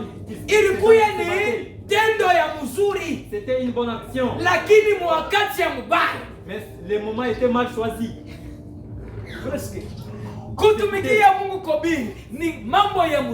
Servir le Seigneur, prêcher, c'est une bonne action. Mais ça sera une mauvaise action quand ce n'est pas le moment choisi par Dieu pour que tu les fasses. Amen. Les choses commencent à viendre. Bitu binaanza kuya. Vitaviendre paka. Bitakuya paka. Mais pale bitamange sasa. Binesu binaviendre sasa utajimwanga je? Et quand ça va commencer à se déverser, ça peut venir, mais tu vas déverser ça comment? Hapa tunachunga bautobiri mpaka 8e tonnerre na 8e saut. Nous attendons juste qu'on prêche les 8e Unasikia kumbe mashiko kupetea prédicateur. Les 8e saut. Unaona baraka marfanya Vous entendrez les jours à venir, c'est un prédicateur qui dit, vous savez quand Abraham faisait 1, 1, 1. Parce que quoi tonnerre moi il y a un suspense C'est-à-dire il y avait des tonnerres qui étaient restés en suspense, c'était vraiment... Alikatala kuitaya. Il avait manqué comment citer ça. Kaboule. Sinon... C'est parce que Abba prédicateur tout n'a pas bon minute dans le temps que passer prédicateur. Parce que les prédicateurs que nous avons aujourd'hui dans les maïs, ils ont des choses. Applaudissez. Nous ici. Vous savez, Bernard ici a entre parenthèses, c'est un NTD espace vide sur la bande. Un NTD espace vide sur la bande. Entre parenthèses, enregistré bien la recette. On n'a pas dit ce qu'on n'a pas Bernard Manacha pensé à. Vous laissez les prophètes laisser la pensée. Il a dit des choses au milieu ici. Il était en train de dire des choses. Comprendre frère, il faut lire entre les lignes. Frère, il faut lire entre les lignes ce que les prophètes se passe. Regardez ce qu'il était en train de dire. C'est faux frère. Pas le peu vide. Là où il n'y a rien, il n'y a rien. Amen. C'est lui qui pouvait entrer dans la pensée de Dieu. C'est le prophète qui entrait dans la pensée de Dieu. Mais alors, si tu veux mon pensée, ah, pardon, c'est mon pensée à prophète. Attends la sournoiserie en question. Il faut voir où est-ce que tu peux aller faire ça. On n'a pas encore tout vu, mais on a tout vu. Hatuyaona mambo yote mais tunaona vitu vya mingi. Tunaona vyote. J'ai vu un songe. Naona frère Marchiki, un frère, attends frère Banksarchiki. Le frère m'avait troublé. Le frère m'avait suivi, même frère Banks, un frère m'avait troublé. Pasteur, n'attends pas vraiment qu'on a ce matin. Pasteur, j'ai besoin de commencer l'œuvre. Qu'est-ce que votre Dieu dit? Dieu faut nous aimer mais on nous connaît. Pour que tu commences l'œuvre de Dieu, il faut que tu me demandes ce que Dieu dit. Pendant que c'est toi qui veux commencer. Maintenant, comme il a anza. Et si je disais comment ça va compliqué, et que ça t'est compliqué, qu'est-ce que tu vas dire à Dieu? Bon, pasteur. Pasteur, oui. Commission ma commission est déjà même sortie. Ce qui veut dire commission vous prophétie. C'est-à-dire ma commission était sortie dans la commission est prophétie. Amen. Libia bongo. La commission ne sort pas dans la prophétie. C'est ce que Moïse avait fait. Parce que maman qui a commission. Pourquoi? Parce que sa maman lui a donné la commission. Lui a dit que c'est toi qui fais. Pas la réforme qui le maman alishinda. Mais pas la kutana na nguzo la moto. Quand il a croisé la colonne de feu. Alors il mutuma bia kwa ye mwenyewe envoyé lui 16. Pale Mungu alifanya nini? Alituma Paulo. Nani anaenda kutabiri Paulo ndio nani? Mambo ya kwanza kazi ya Mungu. Quand Dieu avait envoyé Paul, qui était allé prophétiser Paul pour commencer l'œuvre de Dieu. Mungu atubariki. Amen. Ni alikutana nini na nguzo la moto. Il a croisé quoi? La colonne de feu. Namuna gani commission itatoka mu prophétie mais mimi je suis convaincu. Comment la commission peut sortir dans la prophétie alors que moi-même je ne suis pas convaincu de mon ministère? Wakati gani Mungu asema mu prophétie?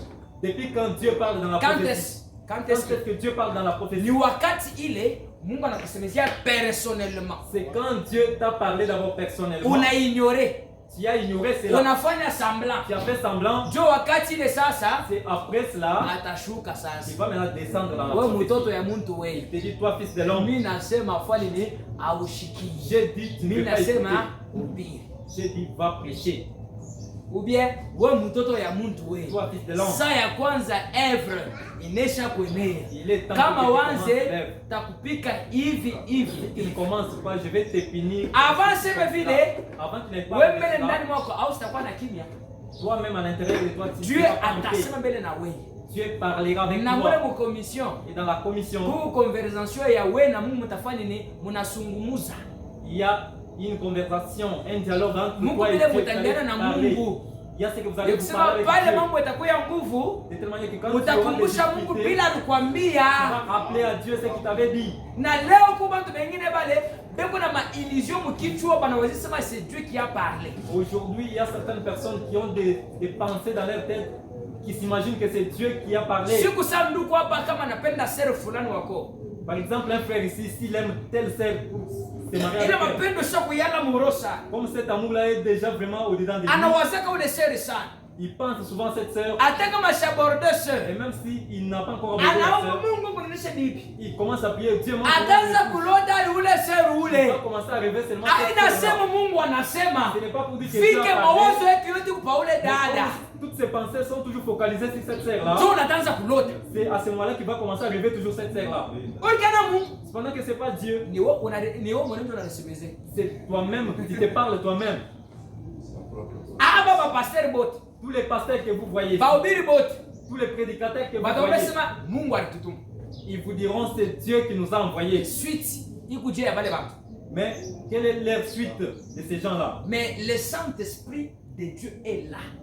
Mais Roho Mtakatifu ya Mungu Il fait revenir pour conduire les enfants de Dieu et les serviteurs de Dieu. inapenda kurudia pour que iongoze watoto wa Mungu na watumishi wa Et Mungu. le prophète dit. Na Biblia Mais inasema, Dieu ne pouvait tout simplement pas utiliser cela. Mungu ashikupasha kumtumikisha. Absolument pas. Ashikupasha kumtumikisha. Il ne pouvait pas utiliser ses capacités naturelles. Ashikupasha kutumikisha viwai wake Uwezo yake, mawezaji yake ya kimwili. ya kimwili.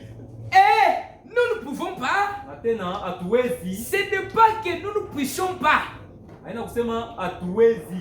Dieu ne peut pas utiliser nos capacités naturelles. Mungu hatuwezi kutumikisha mawezo yetu Mais ya mtu. il y a en Moïse une chose que j'admire. Lakini ndani ya Musa huko kitu kimoja kile mimi nafurahiwa nacho. Parce que nabii anataka anafurahi na nini ndani ya Musa?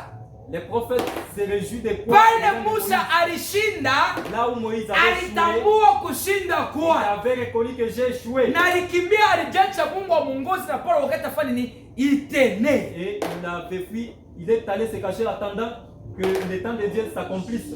Mais il y a en Moïse une chose que j'admire. Huko kitu kimoja ndani ya Musa kile mimi napenda, Il avait assez de bon sens pour reconnaître son échec. alikuwa na akili mzuri juu ya kufumbula ile nkosa yake. Kuku dada mwingine hapa. Il y a une certaine sœur ici. Peut-être ukifanya erreur banakuliza.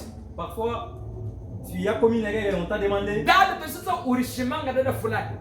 sœur, tu avais critiqué telle sœur. Mimi rongo shile mambo hii. Moi, je ne connais pas ces problèmes-là. Kuku ndugu fulani hapa. Il y a un frère ici. Ubeta ndugu moja hapa. Il y a un certain frère ici. Ukikosea ndugu yako. Il a commis une erreur. Ah, mimi rongo mishile mambo Et hii. moi, je ne connais pas ces problèmes. Na kile kitu kinapoteshaka batoto ya Mungu. Cette histoire-là fait perdre les enfants Wakati de Dieu. unabisha mara ya kwanza. Quand, Demo anabaki. quand tu ne veux pas reconnaître Na ule demo les démons là restent. atakupusa ufanye tena kosa ya pili. Et ces démons-là vont te pousser à commettre Nikifanya une autre kosa ya faute. pili, Tu commets une autre au faute. tambua Tu ne ile reconnais demo pas wa tout pili cela. anaingia. Un autre démon entre. Kama anaanza kuingia na vile atafanya ni atayala mademo itayala munafsi yako, unabakia muntu wa biabongo, muntu mupaya maisha yako Et yote. tant que tu ne seras pas en train de reconnaître tes fautes, les démons vont commencer à s'accumuler jusqu'à ce que tu deviendras une très mauvaise personne. Amen. Amen. Mais il y a en Moïse une chose que j'admire. Ndani ya Musa kitu kimoja kile mimi nafurahi wanacho. Il avait assez de bon sens pour reconnaître son échec. Alikuwa na akili mzuri juu ya kutambua kosa yake. Nous, Shie, nous n'en avons pas. shie hatuna na ile nani akili mzuri. Ya kutambua kushinda kwetu. De reconnaître nos fautes. Amen. Amen.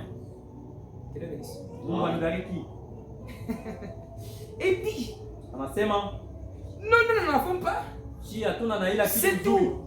Job yote. Nous, Shie, nous allons fonder une nouvelle dénomination. shie tutaanza mafundisho ingine.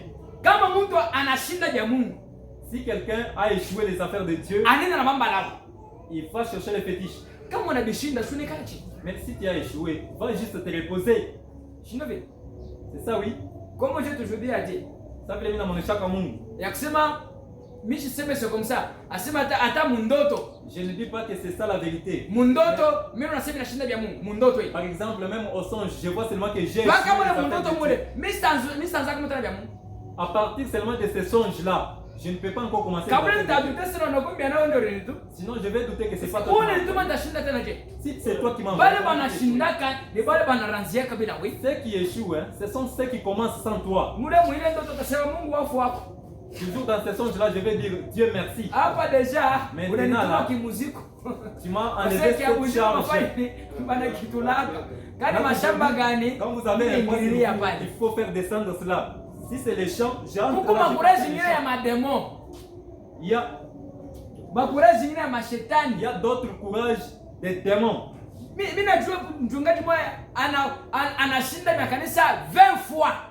Je connais un certain serviteur qui a échoué les affaires de Dieu 20 fois.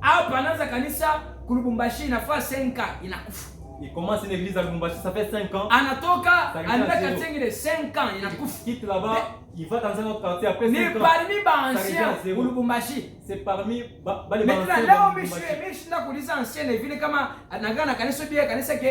aujourd'hui, je ne sais pas, j'ai manqué à demander à l'ancienne ville si ce prédicateur-là a encore une église où il a déjà abandonné. Là, ce sont les courages de la sorcellerie. Frère Anselme, unashinda jambo la kwanza, kia pili, kia tatu, kia kati. Vous avez joué pour la première fois, la deuxième fois, la troisième fois, la quatrième fois.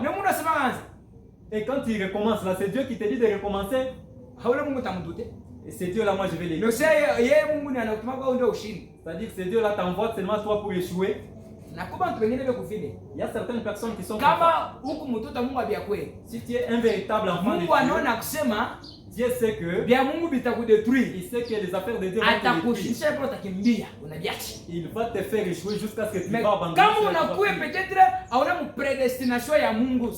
Mais si tu n'es pas dans la prédestination de Dieu, tu peux bien commencer. Tu peux commencer à avancer très bien et dépasser ce que mais la suite, ta fin, ça sera une fin. Vous connaissez l'histoire de Daniel Kiri? C'est quelqu'un qui avait beaucoup prêché. C'est un grand évangéliste américain. Il avait fait beaucoup d'exploits, il a amené beaucoup d'âmes au Seigneur. Mais un jour, dans un songe, il s'est vu, il était déjà mort. Et pendant qu'il s'en allait au ciel, arrivé quelque part sur une barrière, il a dit aux anges qui étaient là, ouvrez-moi la porte. C'est moi Daniel Kiri que vous avez entendu qui faisait des exploits. Et les anges ont dit ok ça va. Mais ici, nous avons un commandement. Un règlement. Alors, c'est-à-dire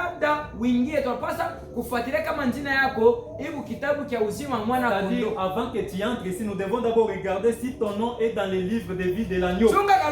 Attends un peu. Tu as dit Daniel Kiri? Daniel Kiri. Daniel Kiri. Est-ce que tu es sérieux? Tu n'as pas un autre nom qu'on essaie un peu de vérifier? Frère, tu n'as jamais pleuré comme quelqu'un à qui on a tout volé de la maison. Ouais, Daniel Kiri. Toi, Daniel Kiri. Donne d'abord le nom de... C'est Kabeao, c'est Mutombo. Mais Mutombo aussi, ne pas pas. Moi, Mutombo. Mais vous avez commis une erreur. Moi, Daniel Kiri, vous vérifiez mon terrain. Revérifiez un peu. Par exemple, un autre ange dit non. Toi, laisse d'abord que je vérifie aussi. Daniel Kiri Mutombo. Daniel Kiri Mutombo. Il dit Daniel Kiri, comment il n'est pas? Daniel Kazadi. Je vois seulement Daniel Kazadi. Mais toi, c'est Daniel Kiri Mutombo. Daniel Kiri Mutombo n'est pas ici. Attends, ce n'est pas possible. Non, ce n'est pas possible. Balita mu condamné. Kubakia mwenza ba condamné. Bata mokumu. Alors, on a plaidé sa cause. C'est-à-dire qu'il a entendu le Seigneur Jésus-Christ plaider mambo yake. Parce que Daniel Kiri pale alikuwa pa dunia, vyote anaanza kufanya njoo kuina manafsi. Vyote bila anaanza kufanya ni juu ya kuokoa manafsi. Anaanza kuangikia manafsi ya Yesu.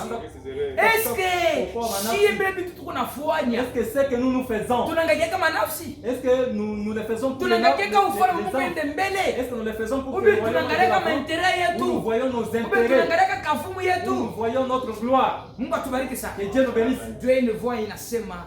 C'est alors que cette voix a crié. Baba, Père, beba manzambi yake, prends les fautes et les makosa yake, ses péchés, uitupe mkonti yangu, mettez ça sur mon compte. Parce que pale alikuwa chini ya dunia, parce que quand il était sur la terre, alianza kunitumikia, il travaillait pour moi. Alianza fanya alidemene njuu ya batoto yako. Il s'est poumoné pour tes enfants. Maintenant bamingi leo est-ce que banatumikia batoto ya Mungu? Est-ce que aujourd'hui nombreux travaillent pour les enfants de Dieu? Ubebe banatumikia ni mantumbo yabo. Oui, ils travaillent pour les ventres. Ubebe banatumikia tu ni makavumu yabo. Oui, ils travaillent pour leur propre gloire. Mungu atubariki sana. Que Dieu vous bénisse. Mungu atubariki sana. Dieu vous bénisse. Applaudissons pour la voix de notre Dieu. Applaudissons encore.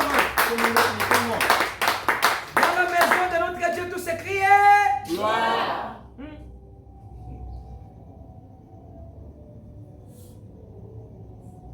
Que Dieu vous bénisse d'abord. Amen. Hii prédication hivi ni mnalala.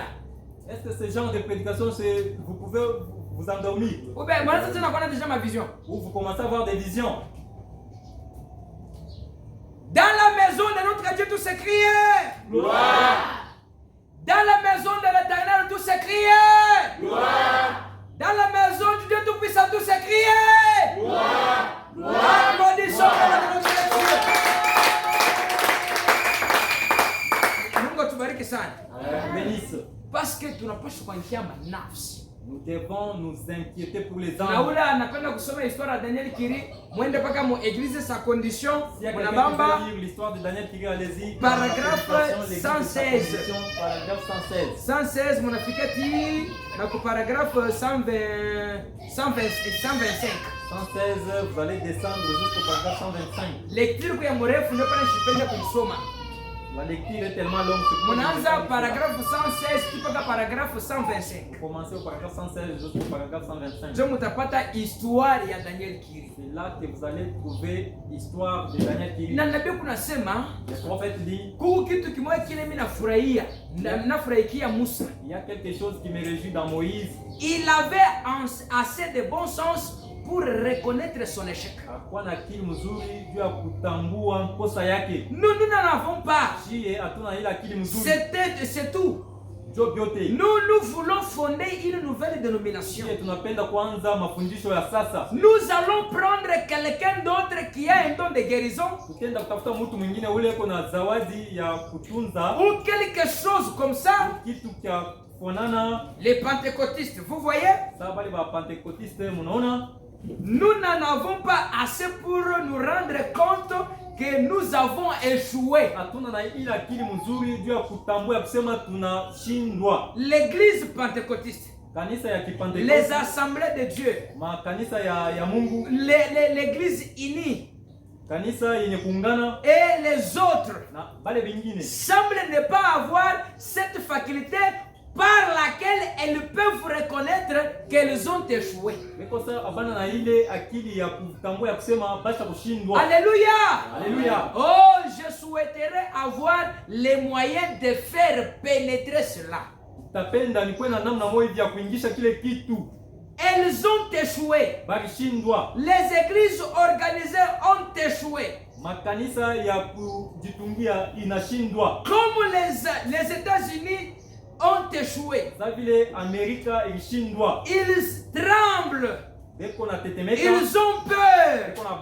Et il y a des bombes suspendues à leur direction. Ils savent qu'ils ont dansé en sautillant. Et qu'ils ont vécu en se dirigeant leur vie vers l'enfer. Et ils ont échoué. Amen. L'esprit les a quittés. Na kama roho ya Mungu inakutoka ndani, l'Esprit de Dieu vous quitte, ma soeur, kama roho ya Mungu na kutoka ndugu, si l'Esprit de Dieu vous quitte, mon frère, unashinda. tu as échoué. L'esprit les a quittés. L'Esprit, il est roi, il n'a pas toka. Il faudrait fouiller des fonds en comble pour trouver des jeunes gens à envoyer dans l'armée. Il faut tafuta babiana bakutuma mule mujesi. Ils ont vu ce qui est arrivé pendant l'autre guerre. Wanaona vile vifikaka wakati ya vita ingine. Nous avons échoué. Tunashindwa. L'église a échoué. Kanisa inashindwa. On le sait. Tunajua ile. Frère Branham me dit, Nabii anasema Moïse Musa s'en est rendu compte. alitambwaka ile. Il en savait alors assez. Aliyua mambo mingi pa Dieu ile. l'amena derrière le désert Mungu amuletaka kule kumkombo. pour lui apprendre au sujet de certaines faiblesses humaines. Kumfundisha pa mabuzaifu ingine. Pour lui apprendre au sujet de certaines faiblesses humaines. Jua kumfundisha pa mabuzaifu ya kimwili. Et il l'a mené là pour lui apprendre ce qu'il en était de tout cela. Na amuletaka kule jua kumfundisha pa ile mambo. Il a donc très bien appris. Alimfundishaka mzuri. Oh là là! Oh là là. Il a effectivement eu une leçon. Alipataka mafundisho ya mzuri. Dieu a dû passer un temps là avec lui. Mungu alipitishaka wakati moja fulani naye kule kujangwa. Vous savez, Unajua Moïse avait un tempérament colérique. Unajua ya kusema Musa alikuwa wa kishilani sana. Et Dieu lui a donné une femme du nom de Sephora. Na Mungu alimpatia bibi mwenye kuitiwa Sephora. Ayant aussi le même tempérament. Ule bibi alikuwa na yeye wa kishilani. Et ainsi, Na vile j'imagine que na wazia tout n'était pas en rose là derrière, là dans le désert. yote alikuwa vizuri sana mule mjangwa. Pendant un temps, Wakati moja fulani. quand tous les deux avec leur tempérament colérique Wakati ile bote bate na mabishilani se yabo. déchaînaient au même moment. Baraanza kukokotana mala moya. Nikusema huyu anawaka huku, huyu naye anawaka na huku. Nikusema vitu vikukuye mzuri hapa. Et tout ne marchait pas normalement là-bas. Pale Mungu alimtuma kule, Quand Dieu l'avait envoyé là-bas, aanze kufunza sauti yake. c'était pour apprendre de la parole de Dieu. Alifamie Mungu ni nani. Qu'il sache Dieu c'est qui. Na vile alikuya wa nguvu sana. Comme il était tellement trop dur, Mungu naye alimtolea bibi naye wa nguvu Dieu lui sana. a envoyé aussi une femme trop dure. Na Mungu anakakana mwaya kushusha babwana bengine. Dieu a toujours une certaine manière de rabaisser certains hommes. Bwana mwingine ale kwa nguvu sana. Un certain mari qui est tellement Mungu trop anamtumia dur, naye bibi wa nguvu sana. Dieu lui donne aussi une femme trop dure. Bwana anataka sema yeye ndio nani anashefuzaka vitu vyote. Les maris pensent que c'est lui qui est chef de toutes choses. Ah, il faut achefuze tina nsani. Yeye sema non yeye ndio mfai. Il faut qu'il soit chef même des assiettes. Pour qu'il sache que c'est lui le chef. Alors, pala na waka natomboka. Là, quand il s'enflamme, Angwa pata na yeye seri yaye. et il trouve aussi une sœur vraiment yaye. Ya. Il dit yaye. Yaye. Utanionea vile. Tu ne peux pas me Na mimi bali nisala na mimi kama mtu. Moi aussi, j'ai été watu yake ya. yaye. Moi, on Mimi nakuheshimia kama siko kwa bwana. Je te respecte seulement parce que tu es un mari. Hein. Dieu vous bénisse. Kama unakutana makupla vile, Si vous trouvez un couple comme ça, fuata mbele bwana mzuri. tu veux bien l'homme. Ukisema na yeye shida tu wa bien tu sana. Peut-être l'homme aussi n'est pas tellement correct. C'est vrai. Que Dieu bénisse. Dieu vous bénisse. Na kutaka ni heshima. Je te respecte tellement. Basi tunabidi nifanye nini hapa? Si je peux aussi fermer mes poings, Utapiga mimi narudisha yangu. tu vas taper moi aussi, je vais faire pour moi. Unishusha wewe unaje? Kunishusha wewe, tu vois comment? Tulizana. Sois calme. Ukipata tena. Wewe sasa sasa wewe kwa mbalabala shwe sauti ya Mungu. Croisé Na wewe avec une frère, sœur awe sauti ya Mungu. sur la route. Parce que kama wewe sauti ya Mungu ndugu, awe na Roho Mtakatifu ndugu. Si tu n'as pas le Mungu ashaje Saint-Esprit, kukupa bibi wa Roho Mtakatifu ndio mteswa. si tu n'as pas le Saint-Esprit, Dieu ne peut pas te donner une femme remplie du Saint-Esprit. Parce que atalie kila siku. Parce qu'elle va commencer à pleurer chaque jour. Bali atapenda kuomba Mungu. Quand elle voudra Wewe prier, utapenda kabla maordre yako. toi tu voudras Atapenda kwenda kumisa. Wewe utapenda ushe parce que mimi chef. Toi, tu vas Atapenda dire, kufanya mapenzi ya Mungu. Elle Utapenda mrudishe faire mdunia. la volonté de Dieu et toi tu veux la ramener dans le monde. Wewe una Roho Mtakatifu ya Mungu na bibi wa Roho Mtakatifu. Toi tu n'as pas le Saint-Esprit, mais que Dieu te Est-ce donne que une tu femme supportes remplie. caprice Est-ce que tu vas Saint-Esprit? supporter les caprices du Saint-Esprit? Wewe mbona una naye? Toi-même tu n'en as pas. Que Dieu bénisse. Mungu ambariki. Sir, mimi Mungu wangu mpaka bibi mtumishi. La sœur dit, moi, mon Dieu seulement un mari serviteur. Wewe una capacité de gérer serviteur wewe. Toi, tu as la capacité de gérer un serviteur. Sutaua kazi ya Mungu. Mais tu vas faire tuer l'œuvre de Dieu en lui. Mtumishi. Un serviteur de Dieu. Roho Mtakatifu ana. Et tu n'as pas le Saint-Esprit. Sutaua kazi ya Mungu. Mais tu vas tuer l'œuvre de Dieu. Atasema nini kumulima nikaomba? Il dira, je dois aller à la montagne. Unataka mlima tuje? Il va dire, tu m'avais marié pour que je puisse commencer à rester seul dans la maison. Atasema non, mais attends, tu consacrer mkanisa. Utasema je pars un peu me consacrer à l'église. Tu vas dire quoi? Ah, alafu kitanda changu mimi mwenyewe. Et est-ce que l'église c'est pour moi seul? C'est comme 2000 nani apata fika hapo mkolezi humu. Quand j'ai venu d'arriver ici à Lubumbashi, je suis allé là au niveau des c'est wangu na mimba huku.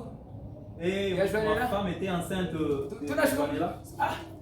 Kama ni kinini baba akuchika tu mtumishi hakuna facile là. Et elle a commencé à se lamenter disant je ne sais même pas si c'est quoi qui m'avait saisi, c'était seulement un kama c'est toi mlima ambao ni faut ufuate beta nasema. Kana anapanda banamuita kumlinda naye. S'il dit je pars à la montagne, il faut que tu puisses aller avec lui. Si je savais seulement, je ne pouvais pas commencer à demander à Dieu de me donner un mari serviteur. Mais accepter ce n'est pas facile. Kuitikia Bwana mtumishi haina mambo ya teke. L'un des huissiers tunaendaka naye tunaoda 22h. Ici wetu moya hapa tuenda, nous étions partis avec lui quelque part. Et nous sommes revenus à 22h. Après qu'il et puis c'était nous sommes allés commencer à trancher des problèmes. Jusqu'à 22h. Jusqu'à 22h. C'est Moussé, villa yarudiaka kwako 22h. Je lui ai dit, je lui ai dit, comme tu n'as jamais été chez toi à 22h, alors seulement t'accompagner parce que tu peux avoir des problèmes là. Comprendre. Nous sommes arrivés là-bas, nous avons dit à la sœur, comprenez seulement. Bwanako, du serviteur. C'est un serviteur. Mon épouse parfois elle dit, aujourd'hui parfois je lui dis, aujourd'hui je ne dois pas sortir. Après 30 minutes, on a changé le programme. Après 30 minutes, et je commence à partir. Et elle me dit, mais c'est toi qui avais dit que tu ne vas pas sortir. Vous comprenez? Donc c'est ma mouvement tu brisquer. C'est-à-dire Dieu peut nous brisquer à n'importe quand. Kama una na hali ya utulivu dada, usilombake bwana mtumishi. Si tu n'as pas la douceur ma soeur, ne demande pas un mari serviteur. Peut-être kukitanda, peut-être alala kukitanda ni 3 fois. Parfois sur le lit dans la semaine, il peut passer nuit là-bas même 3 fois. Je vous dis des réalités. Je vous dis la vérité. Il y a que 4 jours avec ma consécration. Et les 4 jours, il est en train de se consacrer. Il ne fait même pas. Maintenant, quand comprendre ça. Si toi tu ne parviens pas à comprendre cela, il n'y a pas de problème. Et ce sont des problèmes. Vous voyez les hommes de Dieu qui font descendre les Amen. Ils se sacrifient beaucoup. Que Dieu bénisse. Quand Dieu a dit à Moïse, comment t'aurais mon Genèse et mon Deutéronome 18. Là, au mont Horeb sur Deutéronome 18. Moïse, tu n'as choqué. Moïse, il vient toujours, Dieu a dit, aujourd'hui, nous voulons entendre ce que Dieu a toujours dit de toi. Dieu a dit quoi? Dieu a dit, va dire à toute personne de se sanctifier. Dans 3 jours, que l'homme ne touche pas sa femme. Que la femme ne touche pas l'homme. 3 jours. Après, vous allez monter sur la montagne.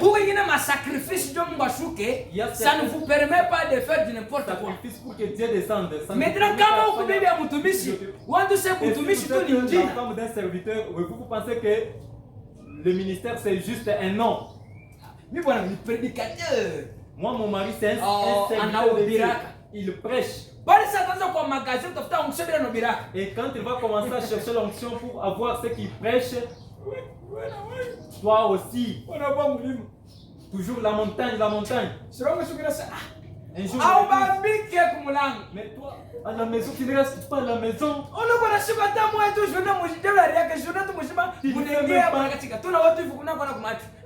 ne fait même pas toute la journée, nous sommes avec toi en train de te voir.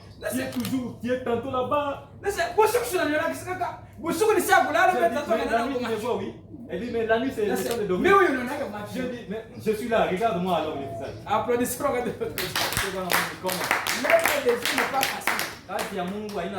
Il faut les sacrifices. Mais pas les Moïse alikuwa en nguvu. Mais quand Moïse Dieu lui a donné Sephora ndio afanye nini? Amshushe Moïse. Dieu lui a donné Sephora ndio kusema amshushe Musa. Sheba bengine kuku bengine bukavu una kombana à cause ya maombi yako naomba. Nous autres ici, il y a d'autres combats que nous combattons à cause de la prière que Mungu nifikisha mu niveau fulani. Dieu emmène-moi à un certain niveau. Mu niveau yote Mungu bukovu wa ile niveau yote. À tout niveau, il y a toujours les combats. Na kama unaombaka maombi moja hivi ya nguvu. Et si tu as toujours préparer ufunge mushipi. Dieu kukumbana bukovu wa ile hatua hii. Sur la ceinture pour combattre les combats de ce niveau-là que tu réclames. Mungu atubariki. Que Dieu nous bénisse. Uno mambo ya yulu ya santi. Tu cherches les choses. Sache aussi que tu auras un grand combat. Remarquez pas l'on mambo moi via ma scène, il y a ma film. Remarquez un peu quand vous priez tellement des prières là très difficiles de haut niveau. Jo wakati le but na compliqué. C'est à ce niveau-là que c'est parce que les mambo na bitu tunatafuta ni des niveaux ya yulu. Ça l'empêche plus de puissance. Jo pas de résister. Il y a puissance, tu dois absolument résister. Il faut attendre kuma zuruba yote. Il faut t'attendre à toutes les tempêtes. Et la Bible dit attendre kuma problème yote. Il faut t'attendre à tous les problèmes possibles. Unaomba Mungu ifashe hivi. Unifikishe hivi. Unikabili Roho Mtakatifu ni kama ulivyo fulani. Le Saint-Esprit. Unaisha maombi après une semaine. Après cette prière là, une semaine. Banaanza kuchambula kwa bafase. Et les voisins commencent à t'insulter. Mimi tapikana makofi. Moi je vais me battre. Mimi bata nicheza ou bien? Est-ce qu'il fait se jouer de frère, ni maombi ulomba. C'est la prière. Que la fois c'est comme pour attaquer pour vous éprouver. Que l'on vient t'attaquer pour t'éprouver. Amen. C'est pourquoi si vous priez beaucoup, c'est pourquoi si vous priez trop, attendez-vous ma fille, ma frère. Attendez-vous à des films, mon frère. Amen. Tu peux me ceci mon papa. Amen. Mungu, Dieu. Bariki bwanangu. Bénis mon mari. Bariki bwanangu. Bénis mon mari, Dieu. Maisha baka hivi. Toujours une mauvaise vie comme ça que nous menons. Alors, allez. Wakati vitu na compliqué. Et quand ça commence à te compliquer, on a 50 000 millions. Vous avez 50 000 dans la maison. Un frère en a pris déjà quoi. Un frère vient chez toi à la maison. Et il commence à vous besoin d'aide. J'ai besoin de 30 000. J'ai un peu d'aide. J'ai besoin d'aide. J'ai besoin de 30 000 francs. Ouais, ça va combien? Tu n'as pas changé le bas. Tu n'as mêlé. Ne peut pas comme tu n'as pas même bien comme tu n'as pas comme le mec a fait. Attends un peu que je pose un peu avec mon épouse si nous pouvons trouver quelque chose à dénoncer. Dis bien. Mon épouse. Nous on a oublié la main à couiller après. Il faut des frères qui viennent ici. Encore qu'on a besoin de difficulté il est en difficulté, il a demandé. Mais si on a 50 000, après on a 30 000. Caca! Nous aussi nous avons seulement 50 000. Voilà! On a donné 30 000. Je suis ton fan d'Angèle.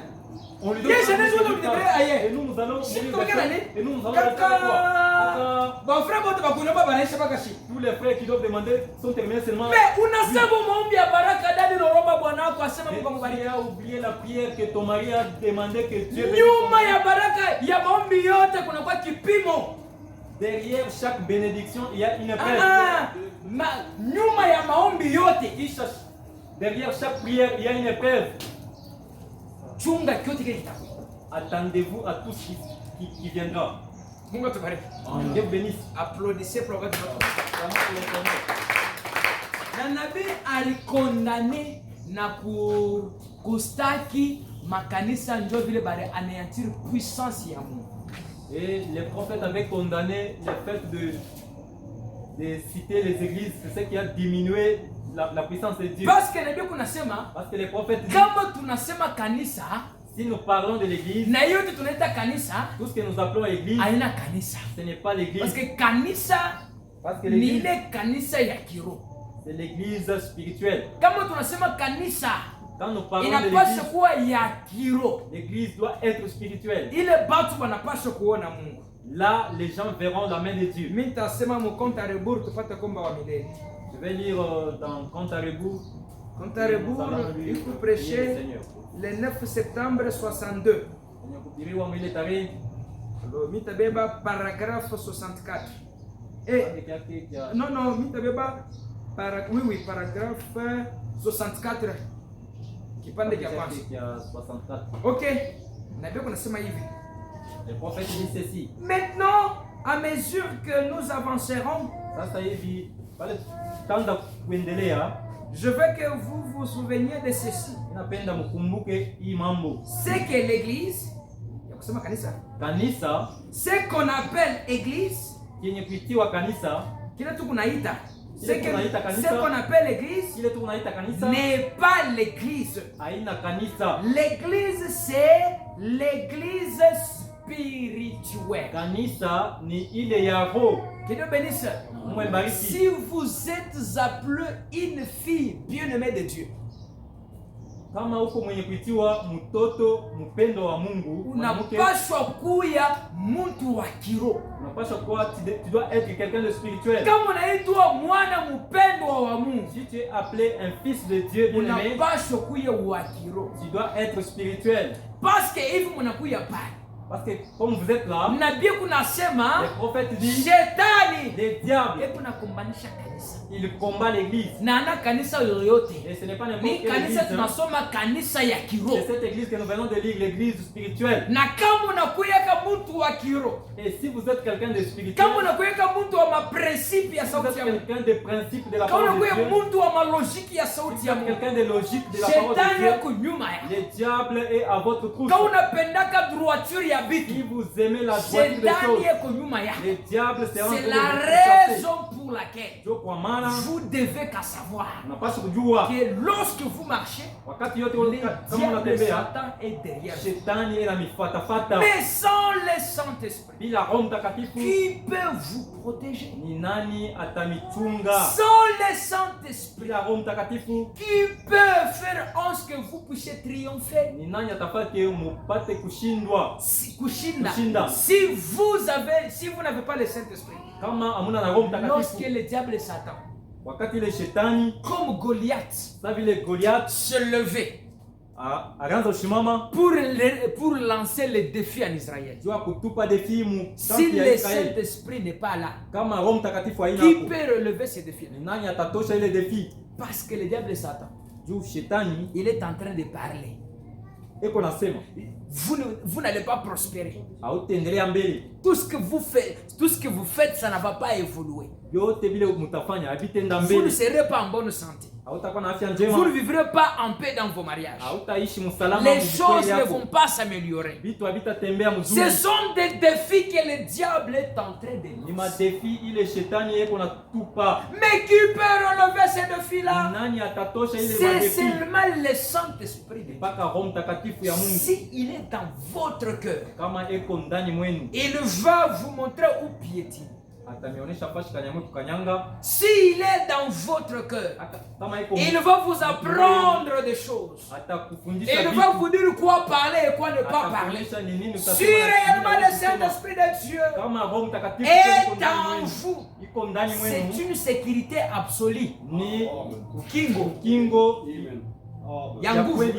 Ok, qu'elle bénisse. Si réellement il est en vous, il va enlever les soucis. Parce qu'il a dit déchargez-vous de tous vos soucis. De tous vos soucis. Car lui-même prend soin de vous. Et frère Branham dit, Dieu a créé l'homme de façon que l'homme puisse être consolé. Que Dieu bénisse. Dieu a donné à l'homme la femme pour les consoler, pour les caresser. Que Dieu bénisse. Mais si vous priez, que Dieu bénisse.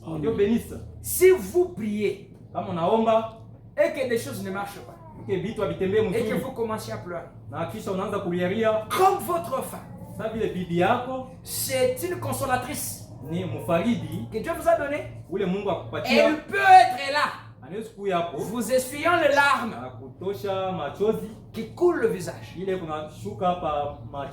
Dieu bénisse. Mais supposons, si vous pleurez dans votre cœur, si il y a une larme qui coule au cœur, machozi ile Alors qui peut essuyer cela? Ni nani atakupanguza ile machozi? Quel consolateur peut essuyer cela? Ni mfaridi kani yule anaweza C'est kukufariji? le Saint-Esprit. Ni Roho Mtakatifu. Parce que votre mari peut vous décevoir. Bwana yako anaweza kudecevoir. Votre femme peut vous décevoir. Bibi yako anaweza Votre kudecevoir. maman peut vous décevoir. Mama yako Votre papa peut vous Baba yako décevoir. anaweza kudecevoir. Pour nous, ce comportement, il faut qu'on affiche et qu'on arrange. Peut-être y avoir un certain comportement que ton mari affiche qui ne Bwana t'arrange wewe pas. mfanye hivi ya. Bwana wako anakuvunja roho. Ton mari Mais baina wakati nani atakufariji? est là qui va te consoler. Alors kama nina Roho Mtakatifu, Et si tu n'as pas les nani atakufariji wakati Bwana il wako va te atakuvunja roho? consoler au moment où ton mari va Pale bibi yako atakubenga nduku. quand ton épouse va commettre une erreur, frère, Nani atakufariji il va tena? te consoler. C'est pourquoi que vous soyez marié ou bien non marié, Que vous soyez vous célibataire, devez à tout prix chercher marié. les baptêmes du Saint-Esprit. unapaswa kutafuta Roho Mtakatifu Parce que c'est lui le consolateur. parce que yeye ndio mfariji. Je peux avoir mes problèmes. Inaweza na mambo yangu. Je peux relater cela, frère Inaweza Sylvain. kumuonesha hayo ndugu Sylvain. Il peut me donner des conseils. Anaweza kuniconseiller. Cher pasteur, Cher pasteur, mais vous devez faire ça, faire ça, faire ça, faire ça. unapaswa kufanya pa hii mambo, unapaswa kufanya hivi Ah, na aussi, hivi. j'avais besoin de beaucoup d'argent.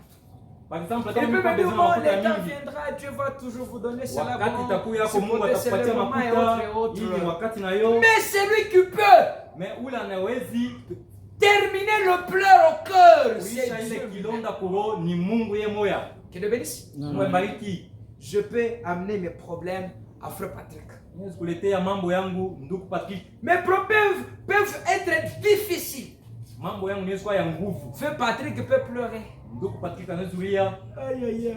Ayaya. Ça fait très mal au cœur. Nafahamu mbaya sana Mais kuro. en dehors de pleurer, Mais en dehors ya kulia, en dehors de peu de paroles qui peuvent sortir dans la bouche. en dehors ya masauti Il n'a kidogo pas la inaweza kutoka solution. mkinywa yake, hakuna solution. Ma soeur, même votre mari n'a pas la solution. Ndugu hata bwana yako, dada hata Il y a bwana yako longtemps hakuna que vous solution. dites vos problèmes à votre mari. Kuko mambo ya mingi parfois unamuonesha bwana yako, Mon mari et moi, j'ai besoin de ça. bwana yangu niko Mais besoin na kitu votre fulani. mari n'a jamais résolu cela. Mais bwana yako timizaka ile mambo. Mais qui peut le faire? Mais nani anaweza Si kuifanya le Saint-Esprit est dans votre mari, kama Roho Mtakatifu iko ndani ya et bwana s'il yako, est en vous, na kama Roho Mtakatifu vous iko verrez ndani qu'il mwako, fera des choses utaona atafanya qui vitu va passer l'entendement des gens. vile vitapitia kushikia kwa batu. Et le Saint-Esprit va vous surprendre avec des bonnes Na choses. Roho Mtakatifu itamsurprendre na S'il vitu est en vizuri. vous. Kama iko ndani, Et des fois, s'il est là, kama iko ndani si mwenu, c'est le temps de votre preuve, kama ni wakati ya epreuve yako, il ne bouge pas. ashitafa kitu, Il est calme. eko kimya. Que Dieu bénisse. Mbariki. Unaria, Maria, bito biendeke, les choses ne marchent pas, kimia. il est calme. Usima mikuna ibe sina naye. Kimia.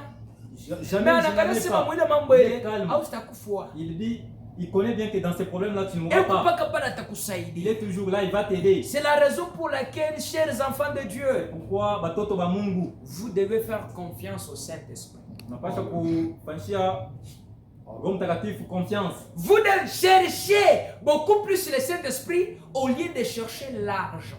Mutafute sana Roho Mtakatifu ulia kutafuta makuta. Puisque s'il est là, c'est lui le créateur de l'argent. Kama eko ndani mwenu, yeye ndio anaumbaka makuta. S'il est dans votre cœur, celui qui donne de bons mariages. Yeye ndio atakupatia. S'il est là, c'est lui qui donne le travail. Yeye ndio analetaka kazi ya mzuri. S'il est là, c'est lui qui élève. Yeye ndio anapandishaka. S'il est là, c'est lui qui console. Yeye ndio anafaridiaka. Même votre couple qui est en train de bouger. Hata ndoa yenu ile kuna tenka tenka. Même si les choses ne marchent pas dans votre mariage. Hata kama vitu havitembe. Si lui entre dans le mariage, dans votre mariage, les choses seront stables. Vitu vitakuwa mzuri. C'est lui le Saint-Esprit qui brise les liens familiaux. Ni Saint-Esprit ndio anikaraka na briser ile malien familial. C'est le Saint-Esprit qui enlève la loi familiale sur les enfants de Dieu. Ndio inatoshaka ile maloi familiale kwa watoto wa Mungu. Alors lorsque vous les négligez, Mais wakati ile mko na qu'est-ce négliger, qui peut vous consoler? ni kinini kitamifaridi? Lorsque vous les négligez, Wakati ile mko na qu'est-ce négliger, qui peut vous consoler? nini kitamifaridi? C'est la raison pour laquelle, mes frères et Kwa sœurs, maana banduku na dada, ce que vous devez qu'à faire,